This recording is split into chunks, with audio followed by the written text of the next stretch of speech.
या आपण सर्वजण उभं राहूया आणि आपल्या भक्तीला आपण सुरुवात करूया. आपलं भक्तिगीत नमा परम मंगला गौरव तुला परमवत्सला.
प्रार्थना करूया. त्या प्रभू परमेश्वर देव बापाचे आभार मानूया ज्याने आम्हाला आतापर्यंत सांभाळलं, आमची सर्व काळजी घेतली आणि आमची प्रत्येक गरज पूर्ण केली.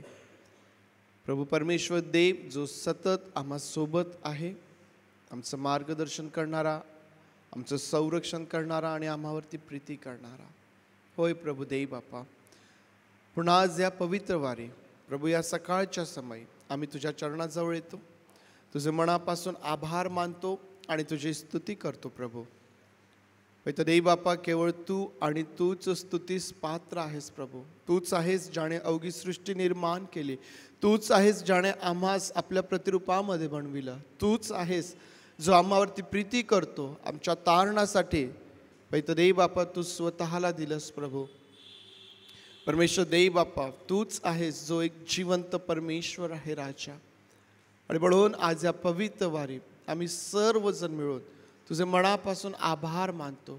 देव बापा, आम्ही तुझी स्तुती करतो, आम्ही तुला सर्व गौरव सन्मान देतो. प्रभू तू दिलेल्या आरोग्यासाठी, तू केलेल्या संरक्षणासाठी, प्रभू तुझ्या पुरवठ्यासाठी, तुझ्या सर्व दयेसाठी, तुझ्या कृपेसाठी, तुझ्या प्रेमासाठी आम्ही पवित्र देव बापा मनापासून तुझे आभार मानतो. तुला धन्यवाद धन्यवाद आणि धन्यवाद देतो. प्रभूचे पवित्र देव बापा, या पवित्र वारी तुझ्या उपस्थितीमध्ये आम्ही येत असताना तू आम्हा प्रत्येकावर दया कर, आमच्या अपराधांची तू आम्हास क्षमा कर. प्रभू आम्हास धू, आम्हास शुद्ध कर, पवित्र कर. प्रभू पवित्र देव बापा, तुझ्या उपस्थितीमध्ये येत असताना तुझी ती मोकळीकता आम्हास प्राप्त होऊ दे. प्रभू आणि पुन्हा आज या पवित्र वारी आम्हा प्रत्येकाच्या जीवनाकडून पवित्र देव बापा तुझी स्तुती व्हावी, तुला हवी तशी भक्ती व्हावी. प्रभू म्हणून आम्ही स्वतःला तुझ्या हातांमध्ये देत आहोत.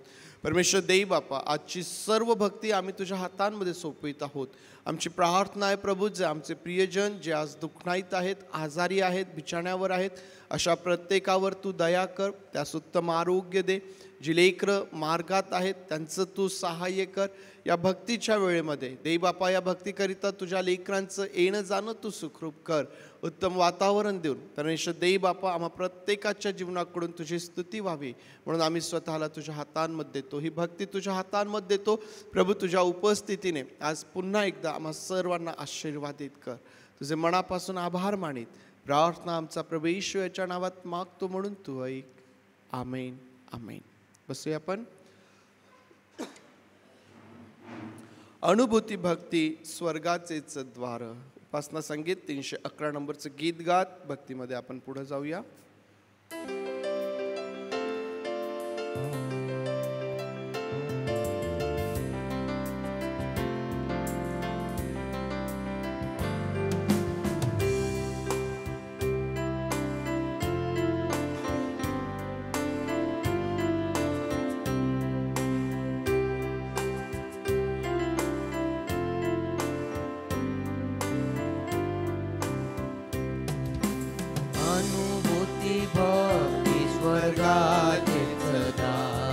स्वर्गाचेच दार. अनुभूती भक्ती स्वर्गाचेच दार, स्वर्गाचेच दार. परम सुंदर प्रार्थना है, प्रार्थना है, प्रार्थना है. अनुभूती भक्ती स्वर्गाचेच दार, स्वर्गाचेच आहा प्रार्थना, आहा प्रार्थना रे पवित्र मंदिर, पवित्र मंदिर. आहा प्रार्थना रे पवित्र मंदिर, पवित्र मंदिर. येथे परात्पर भक्ता सवे, भक्ता सवे, भक्ता सवे. अनुभूती भक्ती स्वर्गाचेच दार, स्वर्गाचेच दार. स्वर्ग पृथ्वी मध्ये उभारिला जीना, उभारिला जीना. स्वर्ग पृथ्वी मध्ये उभारिला जीना, उभारिला जीना. दयाचे प्रार्थना नाम साधे, नाम साधे, नाम साधे. अनुभूती भक्ती स्वर्गाचेच दार, स्वर्गाचेच दार. प्रार्थना पित्याची मांडीत केवळ, मांडीत केवळ. प्रार्थना पित्याची मांडीत केवळ, मांडीत केवळ. जळे बर बाळ लाडी वाळे, लाडी वाळे, लाडी वाळे.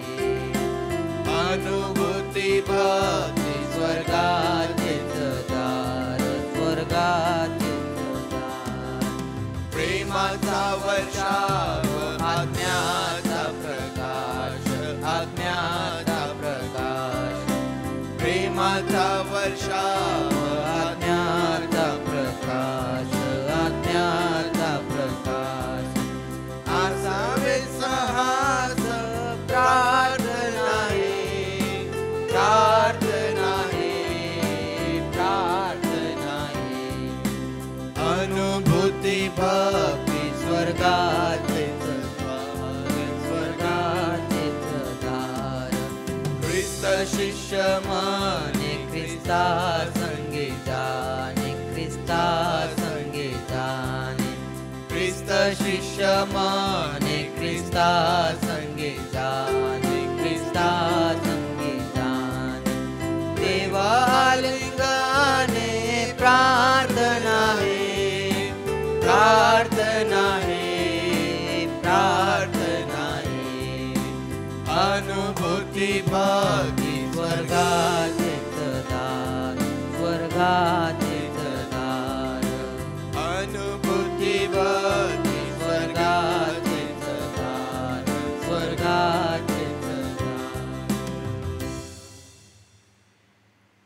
अनुभूती भक्ती स्वर्गाचेच द्वार. टिळक फार सुंदर वर्णन करतात भक्तीचं. भक्ती करीत असताना आम्हाला जो अनुभव येतो तो कशा प्रकारचा अनुभव आहे? जणू काही त्या स्वर्गामध्ये प्रवेश करणे, त्या स्वर्गीय त्या वातावरणामध्ये आमच्या परमेश्वराच्या सहवासाची अनुभूती प्रचिती आम्हाला भक्तीमध्ये येते. आणि म्हणून ज्यावेळेस आपण आत्म्याने आणि खरेपणाने त्या परमेश्वर देवबापाची भक्ती करतो त्यावेळेस निश्चितच खात्रीने आम्हाला आमच्या जीवनामध्ये ही अनुभूती येत असते. फार सुंदर ते म्हणतात की स्वर्ग पृथ्वीमध्ये उभारीला जिना. आठवतं का तुम्हाला? कोणी पाहिला होता? कोणी? याकोबाने पाहिला होता. स्वर्ग आणि पृथ्वीमध्ये लावलेली ती शिडी ज्यावरून स्वर्गदूत खालीवर येत आहेत जात आहेत. किती अद्भुत अशा प्रकारचं हे वर्णन आहे की जेव्हा तुम्ही आणि मी आत्म्याने आणि खरेपणाने परमेश्वराची भक्ती करतो, त्याची आराधना करतो, त्याची प्रार्थना करतो, त्या स्वर्गापर्यंत तुम्ही आणि मी चढून जातो प्रियांनो. आणि हे करण्याकरिता देवाचा आत्मा जो आहे तो आमचा वाटाड्या आहे. आणि म्हणून आणखीन एक गीत आपण गाऊया, दिव्य आत्म्या वाटाड्या.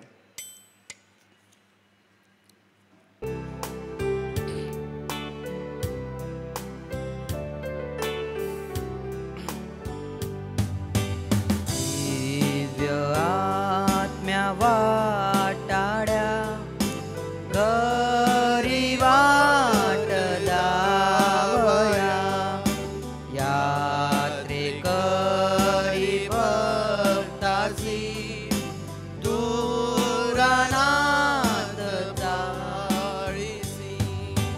कष्टी वाणी ऐकती वार गोड लागती, मन तोच सुस्वरे माझ्या मागे येत्वरे.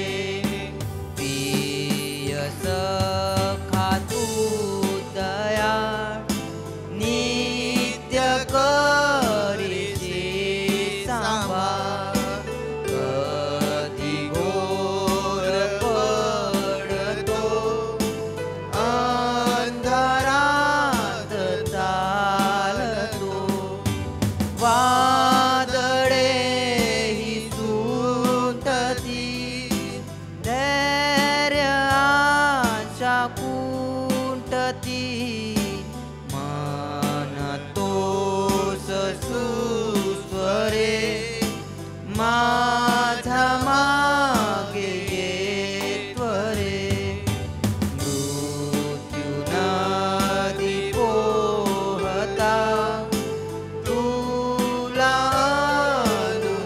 अनुसरता,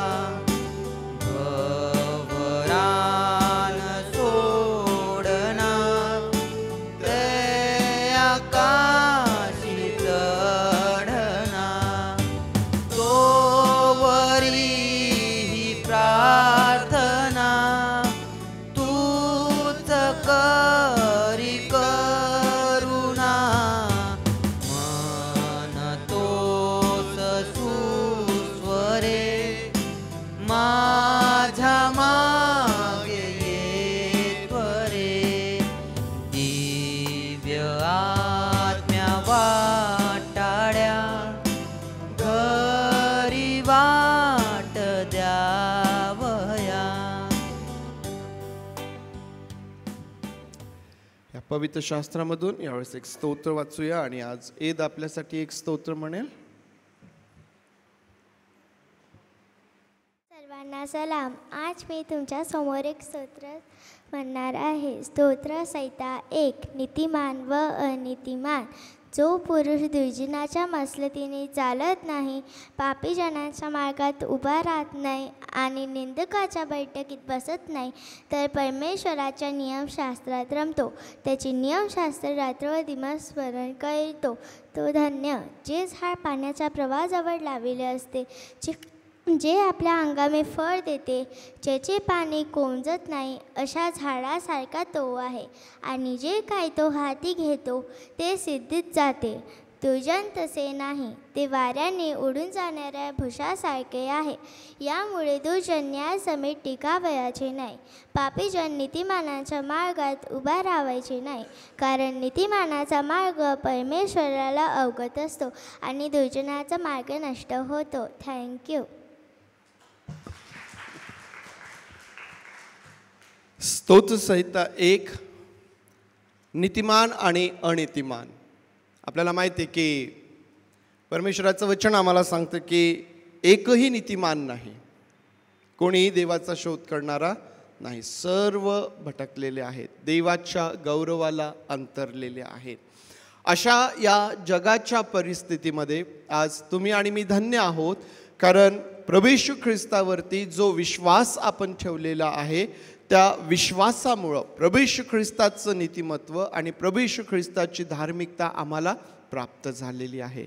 आणि म्हणून जेव्हा तुम्ही आणि मी आता प्रभू येशू ख्रिस्तामध्ये नीतिमान ठरविण्यात आलेले आहोत, अशा वेळेला परमेश्वराचं हे वचन आम्हाला फार मोठा आशीर्वाद देणारं अशा प्रकारचं आहे.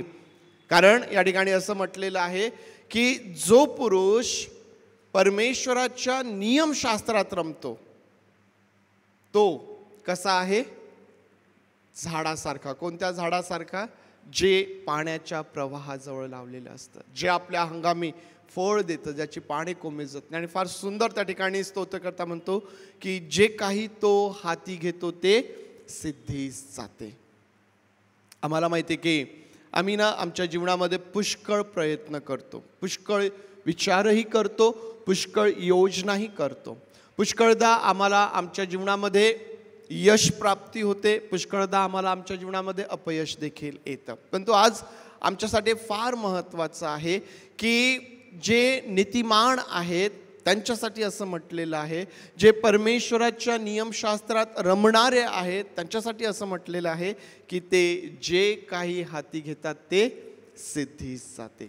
देव तुमच्या आणि माझ्या हातची कामे सिद्धीस नेणारा, आम्हाला यशप्राप्ती घडवून देणारा आमचा प्रभू परमेश्वर आहे. आणि म्हणून जे नीतिमत्व आम्हाला प्राप्त झालेलं आहे त्या नीतिमत्वामध्ये आम्हाला रोज आणि रोज चालायचं आहे. त्या नीतिमत्वामध्ये आम्हाला रोज आणि रोज पुढं जायचं आहे, जेणेकरून परमेश्वराचं गौरव आमच्या जीवनामधून होत राहील. कारण नीतिमानाचा मार्ग परमेश्वराला अवगत असतो. अवगत असतो याचा अर्थ काय आहे? माहीत असतो. आणखीन काय बोलणार? अवगत असतो, माहीत असतो. अजून काही एखादा अर्थ याचा?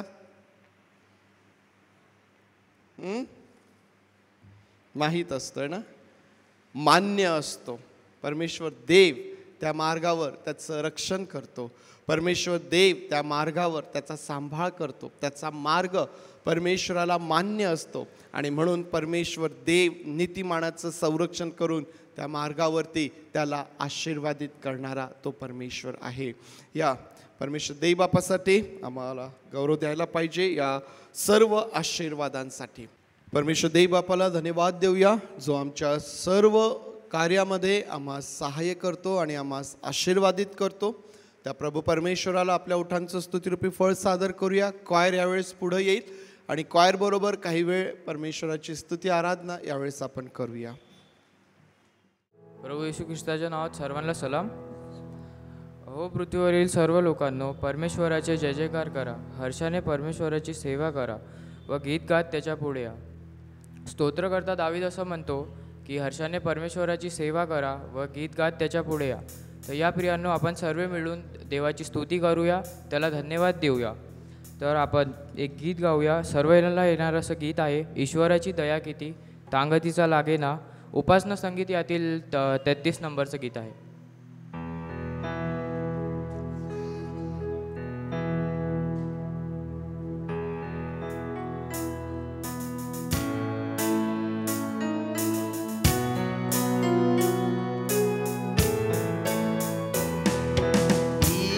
ईश्वराची दया किती तांगती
बोले प्रेमे फार लागी माझ्या वरी भार लागी माझ्या वरी भार. गीतकर्ता असं म्हणतो, ईश्वराची दया किती, म्हणजेच देवाची दया एवढी अपार आहे प्रियांनो की आपण त्याची कल्पनासुद्धा करू शकत नाही. तर एवढी तो प्रीती आपल्यावर करतो, तर त्याच्यासाठी आपण किती आनंद करायला पाहिजे. तर आपण आणखीन एक गीत गाऊया, किती आनंद हा.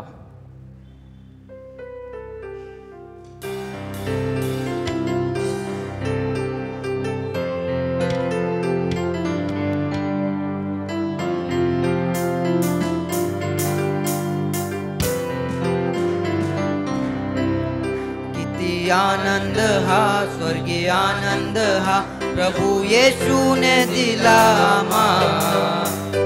भरपूर तो मती धुंद करीतो वर्णन करण्याने पुरे जीवा. किती आनंद हा स्वर्गीय आनंद हा प्रभु येशू ने दिला मती भरपूर तो मती धुंद करीतो वर्णन करण्याने पुरे जीवा. किती आनंद हा प्रीतीने स्वीकारिले अयोग्य या पामरा.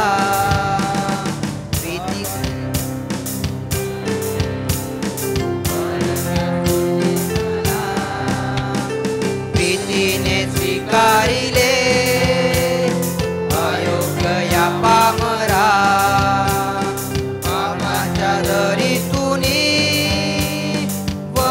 काढिले मला किती आनंद हा स्वर्गीय आनंद हा प्रभु येशूने दिला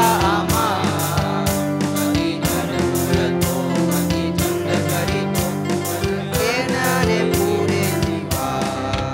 किती आनंद हा मोडत असताना मोड कामाचा बोरू मोडत असताना मोड कामाचा बोरू तू मज स्वीकारिले प्रेमे मजस्ती करून. किती आनंद हा स्वर्गीय आनंद हा प्रभु येशूने दिला. आपण सर्वजण मिळून गाऊया. धुंद करीतो वर्णन करण्याने पुरे जीवा. आनंद हा गावतो होतो वेगे नाशाकडे मी जरी धावत होतो वेगे नाशाकडे मी जरी बोलावूनी मजला दाविले प्रेम जरी. किती आनंद हा स्वर्गीय आनंद हा प्रभु येशूने दिला अति भरपूर तो अति गुंद करीतो करण्याने पुरे जीवा. किती आनंद हा तुझी वाणी ऐकण्या समय देशील का. तुझी वाणी ऐकण्या समय देशील का. हृदया टेकण्या हा जीव धीर झाला. किती आनंद हा स्वर्गीय आनंद हा प्रभु येशूने दिला. आपण सर्वजण टाळ्या वाजूया. करण्याने पुरे जीवा. किती आनंद हा येशील मेघावरी भेटण्या अंतराळी. येशील मेघावरी भेटण्या अंतराळी. असे आनंदी आनंद येते निरंतर आनंद. आनंद हा स्वर्गीय आनंद हा प्रभु येशूने दिला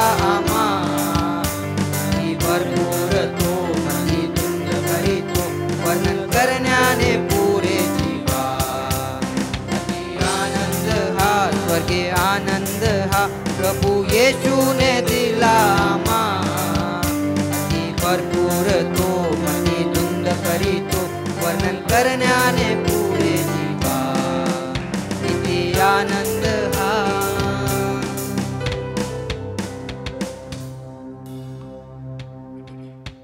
देवपाच्या स्तुतीसाठी आपण आणखीन एक गीत गाऊया. पापांची हिरवळ भुरळ पडली.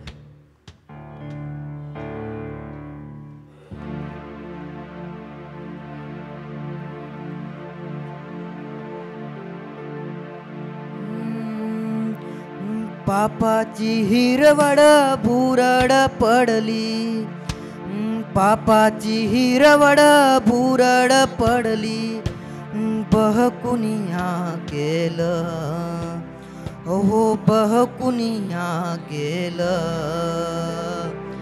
मेंढरू हरवलं, मेंढरू हरवलं. आपण सर्वजण मिळून गाऊया. पापाची हिरवळ भुरळ पडली, पापाची हिरवळ भुरळ पडली, बहकुनिया गेलं, अहो बहकुनिया गेलं, मेंढरू हरवलं, मेंढरू हरवलं, मेंढरू हरवलं, मेंढरू हरवलं. पापाची हिरवळ भुरळ पडली, पापाची हिरवळ भुरळ पडली, बहकुनिया गेलं, अहो बहकुनिया गेलं, मेंढरू हरवलं, मेंढरू हरवलं, मेंढरू हरवलं,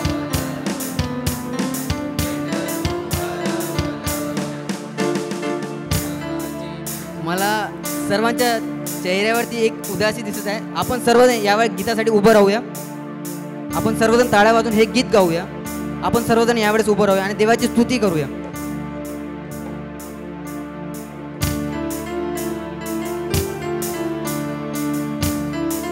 सर्वजण आनंदी आहे ना? आपण सर्वजण जोरदार टाळ्या वाजून गीत गाऊया.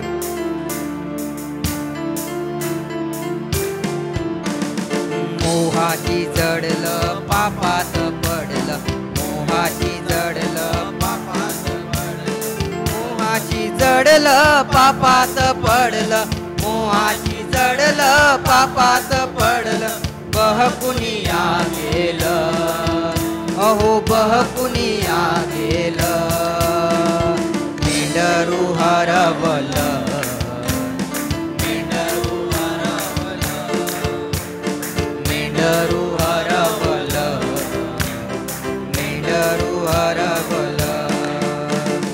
पापाची हिरवळ भुरळ पडली, पापाची हिरवळ भुरळ पडली, बहकुनिया गेलं, अहो बहकुनिया गेलं, मेंढरू हरवलं, मेंढरू हरवलं, मेंढरू हरवलं, मेंढरू हरवलं.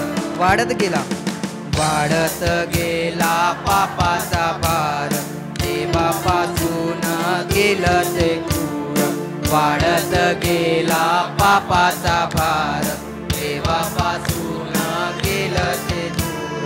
पापाची सजा मरण दंड, पापाची सजा मरण दंड, विसरून या गेलं, अहो विसरून या गेलं, मेंढरू हरवलं, मेंढरू हरवलं, मेंढरू हरवलं, मेंढरू हरवलं. पापाची पापाची हिरवळ भुरळ पडली, पापाची हिरवळ भुरळ पडली, बहकुनिया गेलं, अहो बहकुनिया गेलं, मेंढरू हरवलं, मेंढरू हरवलं, मेंढरू हरवलं, मेंढरू हरवलं.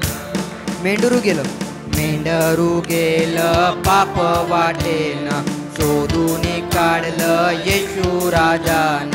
मेंढरू गेलं पाप वाटेन, शोधून काढलं येशू राजान. करता पश्चाताप पाप मुक्त झालं, करता पश्चाताप पाप मुक्त झालं. अगणित हे घडलं, अहो अगणित हे घडलं. मेंढरू सापडलं, मेंढरू सापडलं, मेंढरू सापडलं, मेंढरू सापडलं, मेंढरू सापडलं. पापाची हिरवड भुरड पडली, पापाची हिरवड भुरड पडली.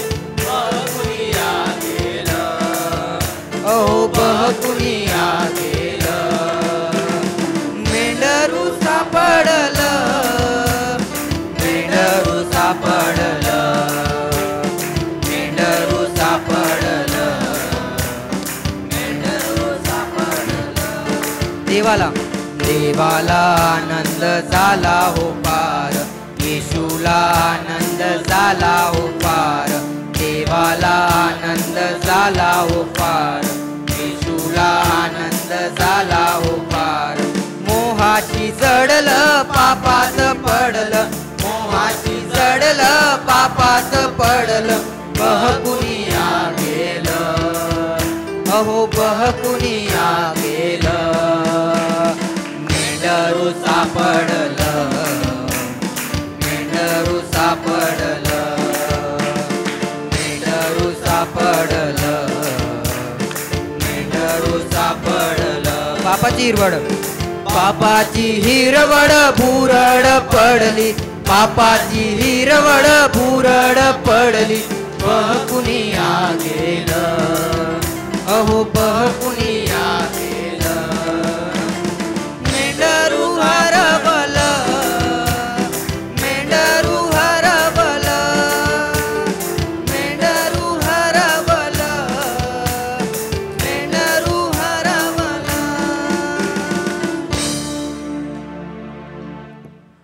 आपल्या जागेवरच आपण उभे राहू. प्रार्थनेत जात असताना आपले डोळे आपण बंद करूया.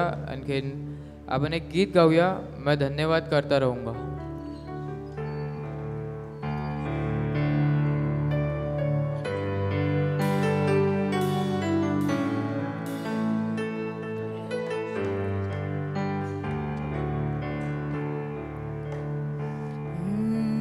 यीशु तेरे करीब आने से जिंदगी मेरी बदल गई. यीशु तेरे छूने से जिंदगी मेरी संवर गई. यीशु यीशु तेरे करीब आने से जिंदगी मेरी बदल गई. यीशु तेरे छूने से जिंदगी मेरी संवर गई. तूने मुझे है बचाया, तूने मुझे सहलाया, तूने मुझे बचाया, तूने मुझे सहलाया. मैं धन्यवाद करता रहूंगा,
मैं जो पापों में डूबा हुआ था और जो तुझसे दूर हुआ था, मैं जो पापों में डूबा हुआ था और जो तुझसे दूर हुआ था, तूने मुझे है छुड़ाया,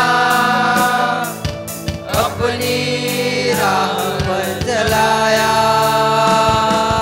तूने मुझे है छुड़ाया, अपनी राह पर चलाया। मैं धन्यवाद करता रहूँगा, यीशु धन्यवाद करता रहूँगा।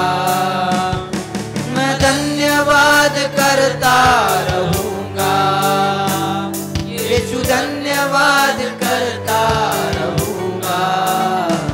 धन्यवाद धन्यवाद धन्यवाद धन्यवाद धन्यवाद धन्यवाद धन्यवाद धन्यवाद।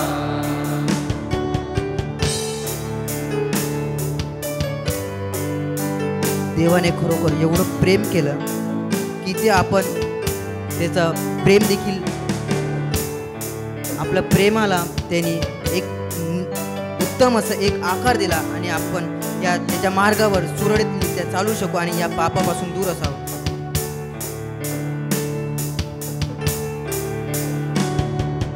यीशु ने ऐसा प्रेम जताया, मुझको अपना बेटा बनाया। यीशु ने ऐसा प्रेम जताया, मुझको अपना बेटा बनाया। अपना लहू बहाया, जीवन नया दिलाया। अपना लहू बहाया, जीवन नया दिलाया। मैं धन्यवाद करता रहूँगा, यीशु धन्यवाद करता रहूँगा। मैं धन्यवाद करता रहूँगा, यीशु धन्यवाद करता रहूँगा। धन्यवाद धन्यवाद धन्यवाद धन्यवाद धन्यवाद धन्यवाद धन्यवाद धन्यवाद। यीशु तेरे करीब आने से जिंदगी मेरी बदल गई। यीशु तेरे छूने से जिंदगी मेरी संवर गई। तूने मुझे है बचाया, तूने मुझे सहलाया। तूने मुझे है बचाया, तूने मुझे सहलाया। मैं धन्यवाद करता रहूँगा, यीशु धन्यवाद करता रहूँगा। मैं धन्यवाद करता रहूँगा, यीशु धन्यवाद करता रहूँगा। धन्यवाद धन्यवाद धन्यवाद धन्यवाद धन्यवाद धन्यवाद धन्यवाद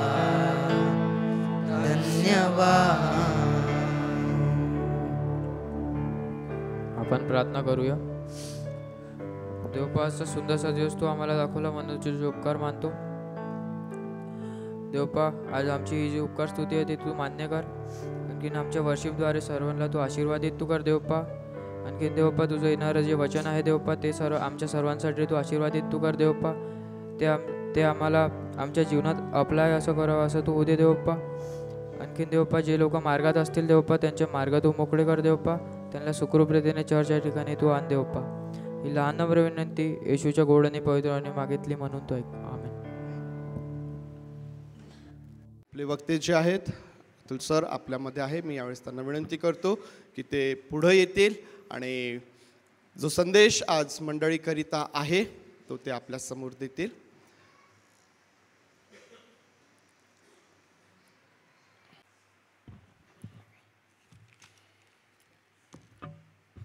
तारणाऱ्या प्रभू येशू ख्रिस्ताच्या नावामध्ये सर्वांना सलाम. मातृ अलायन्स चर्च हे एक ऐतिहासिक वास्तव ह्या अकोला शहरामध्ये आहे. अलायन्सच्या कामाची जी सुरुवात झाली त्याचं प्रतिफळ म्हणून 136 वर्षापूर्वी ह्या मंडळीची स्थापना झाली. विदर्भ खानदेशमध्ये जे सर्व अलायन्सचं काम होतं त्याचं पहिलं फळ ज्यावेळेस ह्या अकोला शहरामध्ये मिळालं त्या सर्व विश्वासणाऱ्यांना एकत्रित आणून ह्या मंडळीची स्थापना झाली. आणि गेले 136 वर्ष ह्या मंडळीला प्रभूने सांभाळलं आणि इथपर्यंत आणलं. आणि आजचा हा दिवस तुम्ही त्याच्यासोबत उपस्थितीसह पाहू शकला ही केवळ प्रभूची कृपा आहे. ज्या वेळेस आम्ही मंडळीचा विचार करतो त्यावेळेस आम्हाला समजतं की मंडळी म्हणजे इमारत नाही. जरी ही इमारत आहे आणि ह्या इमारतीबद्दल आपण प्रभूची स्तुती करूया. आणि आता ही 100 वर्षाच्या वर झाल्यामुळं ही एक पुरातत्व विभागाने जाहीर केलेली वास्तू आहे. आणि ह्या इमारतीबद्दल आपण प्रभूची स्तुती करूया. पण इमारत ही मंडळी नाही. ही अलायन्स म्हणून मंडळी म्हणून आपण म्हणतो नाही काय. आणि अलायन्स म्हणजे ख्रिश्चन मिशनरी अलायन्स जी आमची मातृसंस्था आहे जिचं काम 1887 मध्ये सुरू झालं. पहिले मिशनरी जे ह्या ठिकाणी आलेत मार्कस फुलर आणि त्यांची पत्नी. पहिले ते अकोट ह्या ठिकाणी आले नंतर ह्या ठिकाणी ते आलेत आणि इथं त्यांनी हे कार्य सुरू केलं. आणि त्यांच्या कार्याला प्रभूने प्रतिसाद देऊन जे अनेक लोक प्रभूकडे आले त्यांची मिळून ही मंडळी झाली. आणि म्हणून हिला अलायन्स मंडळी म्हटलं जातं. आता ख्रिश्चन मिशनरी अलायन्स ह्याचं कार्य जवळजवळ 80 देशामध्ये आहे. मागच्या महिन्यामध्ये मी आणि माझी पत्नी एका मोठ्या कार्यक्रमाला जाऊन आलो ज्या ठिकाणी अलायन्सच्या सर्व भागातून मिशनरी आलेले होते जे अजूनही खेड्यापाड्यामध्ये जाऊन आफ्रिकेमध्ये लॅटिन अमेरिकेमध्ये आणि मुस्लिम जगतामध्ये बुद्धिस्ट जगतामध्ये काम करत आहेत. तर ही अलायन्सची मंडळी ह्या ठिकाणी स्थापन झाली म्हणून आपण तिला डिनॉमिनेशनचं नाव देतो. पण ही डिनॉमिनेशन देखील मंडळी नाही. इमारत मंडळी नाही. डिनॉमिनेशन ज्याला आपण पंथ म्हणतो ते देखील मंडळ नाही. तर मग मंडळ म्हणजे कोण. मंडळ म्हणजे देवाचे लोक. देवाचे लोक ज्यांना प्रभूनं तारलं आणि जगातून वेगळं करून एकत्रित आणलं अशा लोकांची सहभागिता. ज्यावेळेस येशू ख्रिस्ताने प्रश्न विचारला की माझ्याविषयी लोक काय म्हणतात त्यावेळेस पेत्र म्हणाला तू खरा ख्रिस्त आहे जिवंत देवाचा पुत्र आहे. आणि प्रभू म्हणाला ह्या खडकावर ह्या विश्वासावर मी आपली मंडळी स्थापन करीन. त्याचा अर्थ काय. जर आम्ही येशू ख्रिस्ताला तारणार आणि प्रभू मानतो त्याच्यावर विश्वास ठेवतो त्याचे लोक या नात्याने आम्ही ओळखले जातो त्यावेळेस आम्ही त्याचे लोक होतो. जो मूळ शब्द आहे ग्रीकमध्ये तो एक्लेसिया आहे. 2 शब्द मिळून तो एकत्रित झाला. एक म्हणजे बाहेर काढलेले आणि सिया म्हणजे पाठविलेले वेगळं करून पाठविलेले म्हणजे जगातून काढून पुन्हा जगात पाठविलेले नवीन रीतीने पाठविलेले. जगापासून वेगळे केलेले, तारणामुळं, पापक्षमेमुळं, आणि आता आम्ही ख्रिस्ताचे लोक झाले होते म्हणून आम्हाला ख्रिस्ती हे नाव मिळालं, नाही का? अशा ख्रिस्ती लोकांचा समूह जो जगापासून आता वेगळा झालेला आहे येशूवरील विश्वासामुळं, पापक्षमेमुळं, आणि आता आम्ही देवाचे लोक म्हणून वेगळे केले. म्हणून अशा रीतीने आता आम्ही देवाचे लोक ह्या जगामध्ये ठेवले आहोत. पण आम्ही केवळ जगातून काढून वेगळे केलेले नाही. जर तसं असतं तर आमच्यातील सर्व लोक जाऊन हिमालयात जाऊन बसले असते, वेगळे झालेले, तिथं जगापासून वेगळे झालं. परंतु पुन्हा एकदा आम्ही जगात पाठविलेले लोक आहोत. कशासाठी? 3 गोष्टीसाठी. ते सांगतो. संदेशाच्या अगोदर ह्या गोष्टी सांगणं महत्त्वाचं आहे. आणि म्हणून मंडळीचं पहिलं उद्देश हा आहे, ज्या ज्या ठिकाणी मंडळी जमते, जगभर का असेना, घराघरामध्ये का असेना, आणि आता सध्या मोठ्या प्रमाणात लोक घरोघरी प्रार्थना आणि भक्ती करत आहेत. आणि म्हणून ज्या ज्या वेळेस लोक एकत्रित येतात, प्रभूच्या नावाने जमतात, त्यावेळेस त्यांचं पहिलं आणि महत्त्वाचं सेवा कार्य देवाच्या प्रती आहे. देवाचं गौरव करण्यासाठी देवाची मंडळी ही बाहेर काढलेली आहे, बोलावलेली आहे. देवाचं गौरव कशाला आम्ही करतो? कारण आम्ही पापी असताना, पडलेलो असताना, नाशाच्या काळात जात असताना, आज आपण गाण्यात ते ऐकलं नाही का, आम्ही नाशाकडे धावत होतो त्या मेंढरासारखे, पण येशूने तारलं, नाही का? ही किती मोठी गोष्ट आहे, किती चांगली गोष्ट आहे. आणि ह्याबद्दल आम्ही कृतज्ञता व्यक्त करण्यासाठी देवाचं गौरव करतो. देवा, या जगातून तो आम्हाला काढलंस, तुझे लोक केलंस. आमची काय लायकी होती, काय पात्रता होती की आम्ही देवाचे लोक म्हणून जगावं, परंतु प्रभूने ते आमच्यासाठी केलं. आणि त्याबद्दल आम्ही देवाची स्तुती करण्यासाठी, गौरव करण्यासाठी आलो. आणि म्हणून प्रत्येक दिवशी ज्यावेळेस मंडळी एकत्रित आहे, कुठे काय ना, घराघरामध्ये येणं किंवा ह्या ठिकाणी येणं, त्या प्रत्येक वेळेस हा प्रश्न आम्ही विचारला पाहिजे की आमच्या एकत्रित येण्याच्या द्वारे, भक्ती करण्याच्या द्वारे आम्ही खऱ्या अर्थानं देवाचं गौरव करतो का? आणि हा महत्त्वाचा प्रश्न आहे. प्रत्येक मंडळी ही देवाच्या गौरवासाठी वेगळी केलेली मंडळी असावी. आणि देवाचं गौरव करीत असताना केवळ भक्ती आणि आराधनेद्वारे नव्हे, तर पवित्र जीवन जगण्याद्वारे देखील आम्ही देवाची भक्ती करावी, देवाचं गौरव करावं. आणि म्हणून प्रत्येक व्यक्ती ही ख्रिस्ती जेव्हा होते त्यावेळेस ती वेगळी केलेली, शुद्धतेसाठी पाचारण केलेली अशी व्यक्ती असते.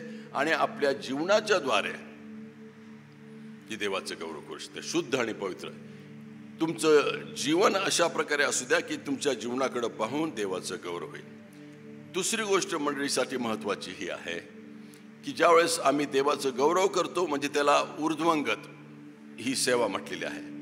पण दुसरी मंडळीची महत्त्वाची जबाबदारी म्हणजे ती स्वतःची उन्नती करणं. देवाच्या वचनाच्या द्वारे आम्ही स्वतःला प्रशिक्षित करतो, वाढवितो, उन्नत करतो, स्वतःला शिकवतो. आणि म्हणून देवानं पाळक, सुवार्तिक, संदेशने हे सर्व मंडळीला दिलेत. कशासाठी?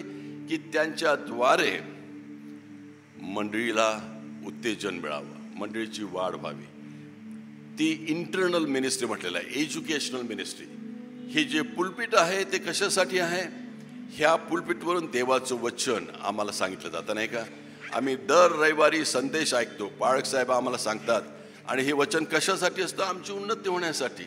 आणि केवळ रविवारीच नव्हे तर घरोघरी आम्ही ज्यावेळेस जमतो त्यावेळेस देवाच्या वचनाच्या अभ्यासाच्या द्वारे आम्ही परिपूर्णतेकडे जावं ही देवाची इच्छा आहे. आणि म्हणून प्रत्येक मंडळीची ही जबाबदारी आहे, ही सेवा आहे की आपली उन्नती करून घ्यावी. ज्या मंडळीमध्ये देवाचं वचन शिकवलं जातं ती देवाची मंडळी मजबूत होते. ज्या ठिकाणी देवाचं वचन सांगितलं जात नाही ती मंडळी जगिकतेकडे जाते. आणि म्हणून त्यासाठी शास्त्राभ्यासाचे वर्ग, शिक्षणाचे वर्ग नियमितपणे आमच्या मंडळीत झाले पाहिजे. दर रविवारचा 1 तासाचा उपदेश, अर्ध्या तासाचा उपदेश तेवढा पुरे नाही, तर त्याद्वारे मंडळीच्या उन्नतीसाठी आम्ही भरघोस प्रयत्न केले पाहिजे. प्रशिक्षणाचे वर्ग सुरू झाले पाहिजे. ही दुसरी. पहिली सेवा आहे ते मंडळीची देवाच्या प्रती, दुसरी सेवा आहे स्वतःप्रती, आणि मंडळीची तिसरी सेवा आहे जगाप्रती. मंडळी जगातून काढून जगात परत पाठविलेली आहे. ती कशासाठी?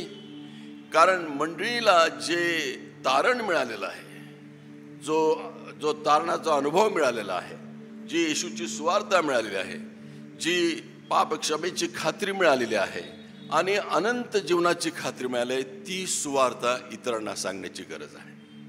आणि म्हणूनच मंडळीचं तिसरं आणि महत्त्वाचं सेवाकार्य हे आहे की ह्या जगामध्ये राहून जगातील लोकांना प्रभू येशूची सुवार्ता सांगणं. आणि मला माहीत आहे की आपल्यापैकी अनेक जण, आपले पाळकसाहेब देखील सुवार्ता प्रसारासाठी उत्सुक आहेत आणि त्याबद्दल आपण प्रभूची स्तुती करूया. ज्या महाराष्ट्रात किंवा ह्या भारतात आम्ही राहतो ते राष्ट्र थोड्याशा कठीण परिस्थितीतून जात आहे. कालच्या दिवसभराच्या सेमिनारमध्ये आम्ही तेच ऐकलं की ह्या कठीण परिस्थितीमध्ये, विरोधामध्ये, धर्मांतराच्या संदर्भात जे कायदे केले जात आहेत त्या संदर्भामध्ये आम्ही कसं जीवन जगावं, सुवार्ता सांगावी किंवा सांगू नये. आणि ह्या प्रश्नाला आम्ही उत्तर देत असताना आम्ही म्हटलं सुवार्ता ही नेहमी सांगितलीच पाहिजे, पण ती कशाने तिने सांगितली पाहिजे ह्याचा आम्ही विचार केला पाहिजे. आणि म्हणून तिसरी आणि महत्त्वाची गोष्ट प्रत्येक मंडळीची ही आहे की आम्ही जगाच्या प्रती काय करत आहोत. आम्ही जर देवाच्या प्रती भक्ती आणि आराधना करतो, देवाची स्तुती करतो, आम्ही स्वतःची वाढ देवाच्या वचनात करून घेतो, तर आम्ही ती सुवार्ता इतरांना देखील सांगितलं पाहिजे. 138 वर्ष ह्या मंडळीला जर झालेत तर ह्या 138 ह्या मंडळीला मातृमंडळ म्हटलं नाही का, मदर चर्च. आईचं काम महत्त्वाचं हे आहे की स्वतःची काळजी घेणं, लेकरांची काळजी घेणं, लेकरांना वाढवणं, आणि ती मंडळी करत आहेत. पण आता ह्या सर्व भागामधून ज्यावेळेस आम्ही प्रवास करतो त्यावेळेस आमच्या लक्षात येतात की अकोल्यामध्ये बहुतेक सर्व मंडळ ह्या रस्त्याच्या अलीकडे पलीकडे आहेत, इकडं काहीच नाही. तुम्ही कधी विचार केला का इथल्या लोकांचा की ह्यांच्यापर्यंत कधी सुवार्ता जाईल का? त्या किल्ल्याच्या आजूबाजूला जे लोक राहतात त्यांच्याकडे कोणी गेलं आहे का? आता शहर वाढलंय मोठ्या प्रमाणात, खेडोपाड्याच्या पर्यंत ते गेलेलं आहेत, त्यांच्यापर्यंत कधी सुवार्ता सांगितली गेली आहे का? तुम्हाला मी सांगू इच्छितो की अलायन्स मिशनची स्थापनाच ह्या उद्देशाने झाली आहे की सर्व जगाला ख्रिस्ताची सुवार्ता समजावी. ज्यावेळेस आमच्या अलायन्सचे संस्थापक doctor A.B. Simpson, Albert Simpson भारतात आले त्यावेळेस फक्त बोटीने प्रवास करावा लागायचा. त्यावेळेस ते मुंबईला उतरलेत आणि मुंबईला बोटीतून बाहेर आल्याबरोबर ज्यावेळेस त्यांनी ह्या भारताच्या भूमीवर आपला पाय ठेवला त्यावेळेस ते गुडघ्यावर गेलेत आणि हात वर करून त्यांनी म्हटलं की हा देश प्रभू तू तुझ्या सेवेसाठी आम्हाला दिलेला आहे, तर ह्या मुंबईपासून तर नेपाळपर्यंत हा सर्व भाग तुझ्या नावाने मी क्लेम करतो. आणि त्यांनी 2दा तसं प्रार्थना केली आणि मग महाराष्ट्र आणि गुजरातल्या फील्डला त्यांनी भेटी दिल्यात. पण अलायन्सचं काम केवळ महाराष्ट्रातल्या 3 जिल्ह्यामध्ये आणि गुजरातमधल्या 2 जिल्ह्यामध्येच मर्यादित राहिलं. A.B. सिम्पसनची जी प्रार्थना आहे की महाराष्ट्रापासून तर पूर्ण मध्य प्रदेश, उत्तर प्रदेश आणि नेपाळपर्यंत सुवार्ता सांगितली जावी, ती अजून अपूर्णच राहिलेली आहे. आणि त्याची जबाबदारी तुमच्यावर आणि माझ्यावर आहे. जे त्याचे लोक म्हणून आम्ही आहोत, 136 वर्ष आम्ही हा देवाच्या चांगुलपणाचा अनुभव इथे घेतला आहे. आता नवीन दृष्टांत घ्या, नवीन दिशा घ्या, नवीन योजना करा आणि प्रभू कोणत्या प्रकारे तुमचा उपयोग करू शकतो. तुम्हाला प्रभूने पुष्कळ आशीर्वादित केलेलं आहे. सर्व प्रकारच्या गोष्टी तुम्हाला त्याने दिलेल्या आहेत. घरदारं दिलेली आहेत, आशीर्वादित केलेलं आहे, ह्या ठिकाणी येण्यासाठी संधी दिलेली आहे, तुमच्याकडे सर्व प्रकारचे संसाधनं आहेत. ह्या सर्वांचा उपयोग आम्ही देवाचं सुवार्ता कार्य करण्यासाठी केला पाहिजे. ज्यावेळेस ह्या भागात मिशनरींनी कार्य सुरुवात केली त्यावेळेस विदर्भ खानदेशपैकी महत्त्वाचं म्हणजे उत्तर विदर्भामध्ये त्यांचं मोठं काम होतं.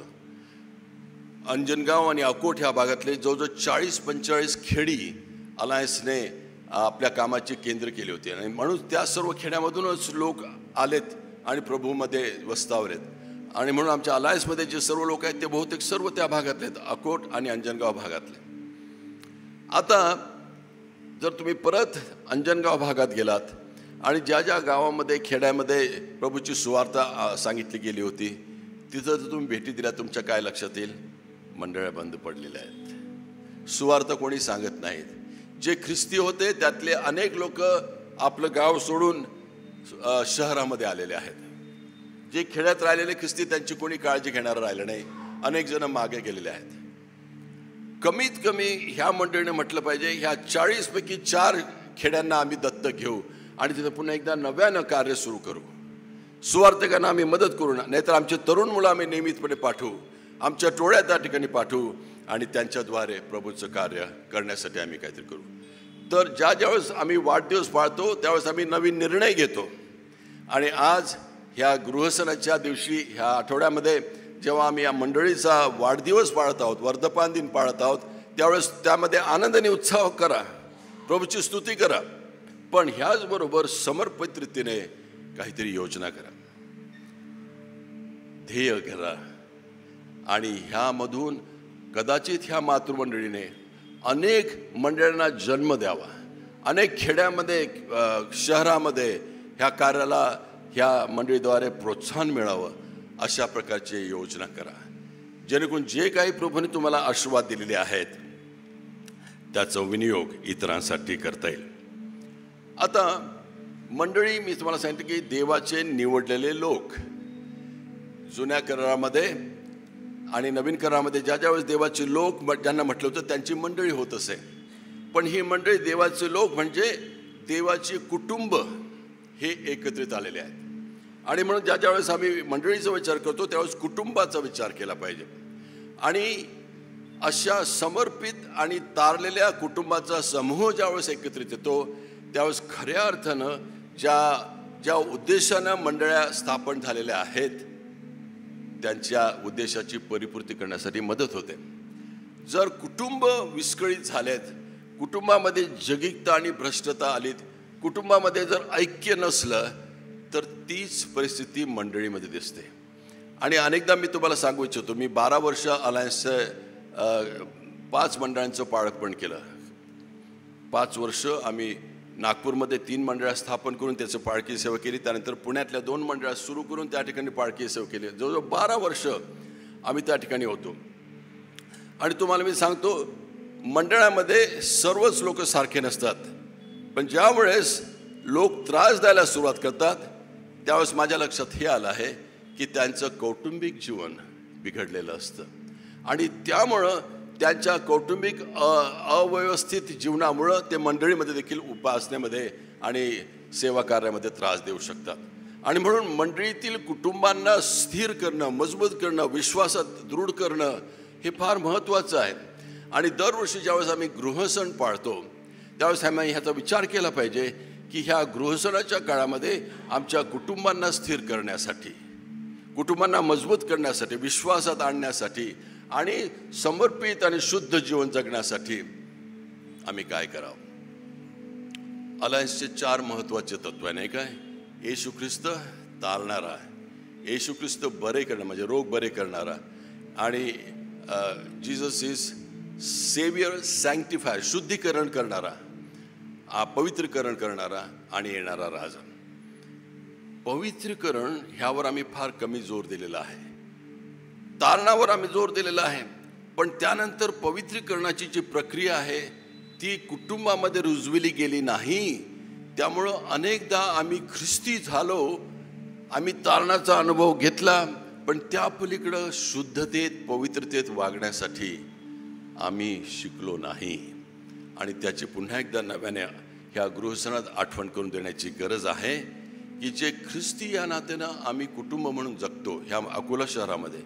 आणि अकोला शहरामध्ये सर्वत्र आता पुष्कळ मोठ्या प्रमाणात 5-10 मंडळं झालेल्या आहेत. ह्या सर्व मंडळांपैकी ही जी मातृमंडळी आहे तिला अधिक प्रकर्षानं ह्या जबाबदारीची जाणीव करून देण्याची गरज आहे.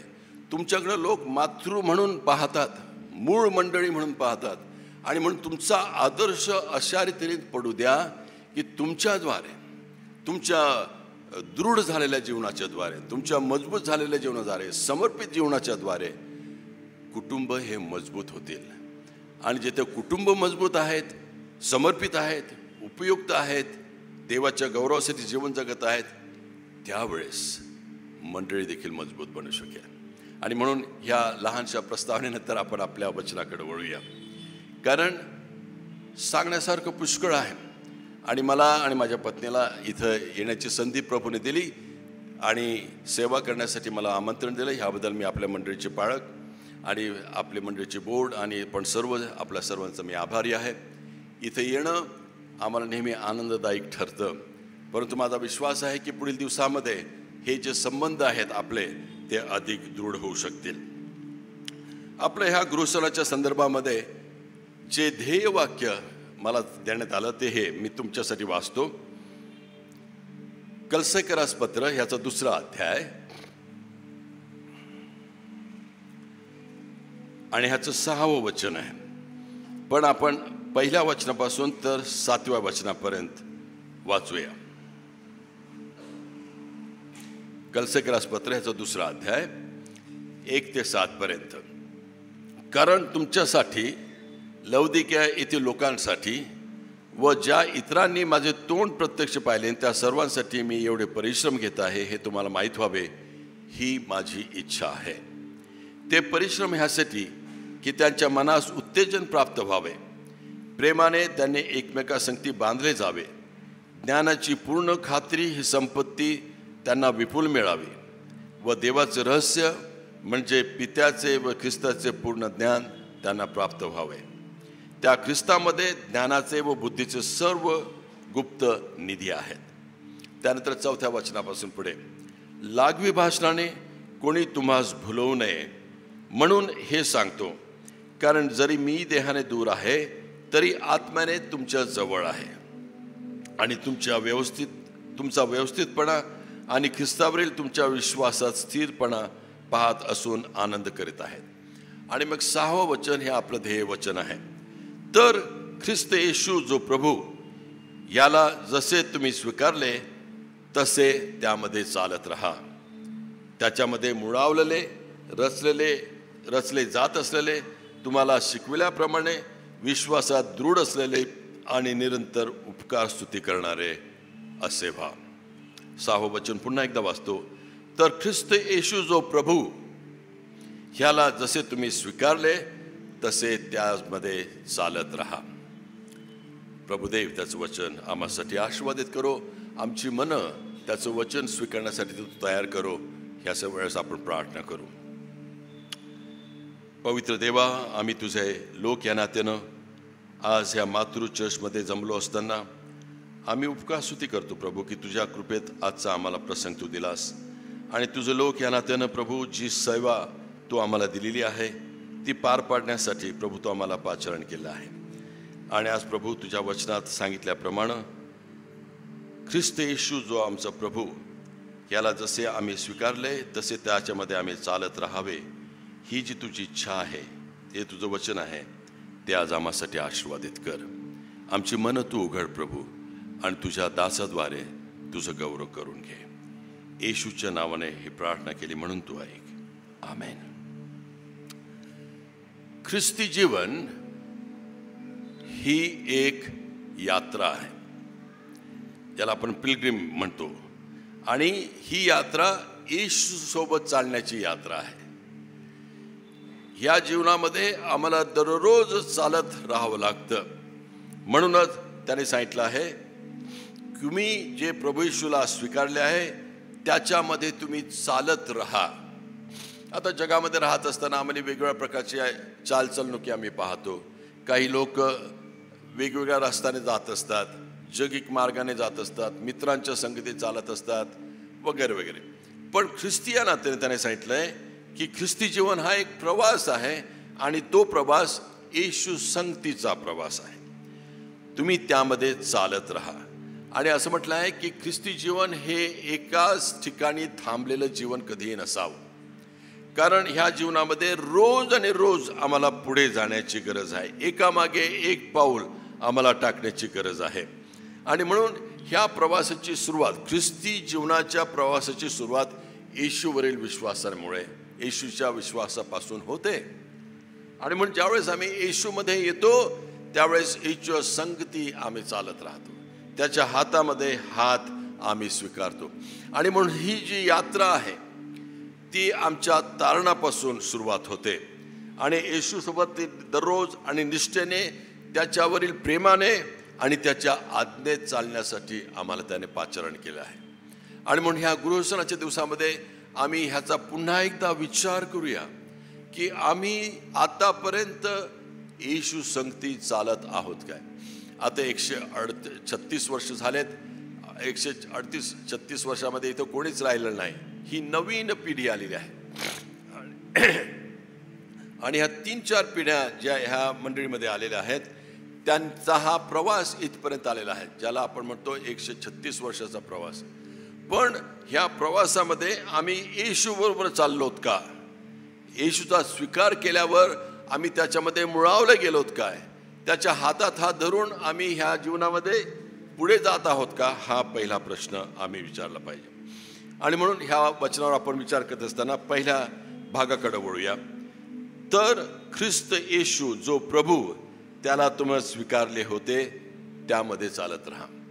पहिली गोष्ट त्याने सांगितली आहे की जो ख्रिस्त प्रभू ह्याला तुम्ही स्वीकारलं आहे काय? ख्रिस्ती मंडळी ही त्याच लोकांची खरी मंडळी आहे की ज्यांनी ख्रिस्ताला आपला प्रभू मानलेला आहे. प्रभू म्हणजे स्वामी, राजा, आमचा निर्माण करता आणि आमच्यावर राज्य करणारा. येशूच्या सुवार्तेला असं म्हटलं आहे की येशूची सुवार्ता ही देवराज्याची सुवार्ता आहे. आणि ज्या वेळेस येशू ती सुवार्ता लोकांना सांगू लागला त्यावेळेस तो म्हणाला की देवाचं राज्य आलेलं आहे आणि त्यासाठी तो तुम्हाला पाचारण करत आहे. आणि म्हणून ह्या देवाच्या राज्यामध्ये आणण्यासाठी येशूने ही सुवार्ता आम्हा सर्वांना सांगितली आहे. आणि मग ज्यावेळेस आम्ही येशू ख्रिस्तावर विश्वास ठेवतो त्यावेळेस त्याला आम्ही केवळ तारणारा म्हणून नाही, तारणार म्हणून तर करतोच, पण त्याला आम्ही आमचा प्रभू देखील म्हणतो. तारणारा प्रभू.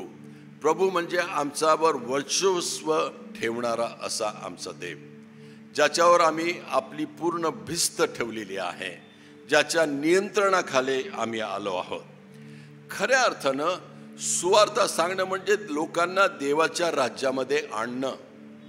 आणि ज्या राज्यामध्ये प्रभू येशू ख्रिस्त हा मुख्य आहे त्याच्या नियंत्रणाखाली मी आले आहोत आणि त्याच्या मार्गामध्ये आम्ही चालत आहोत.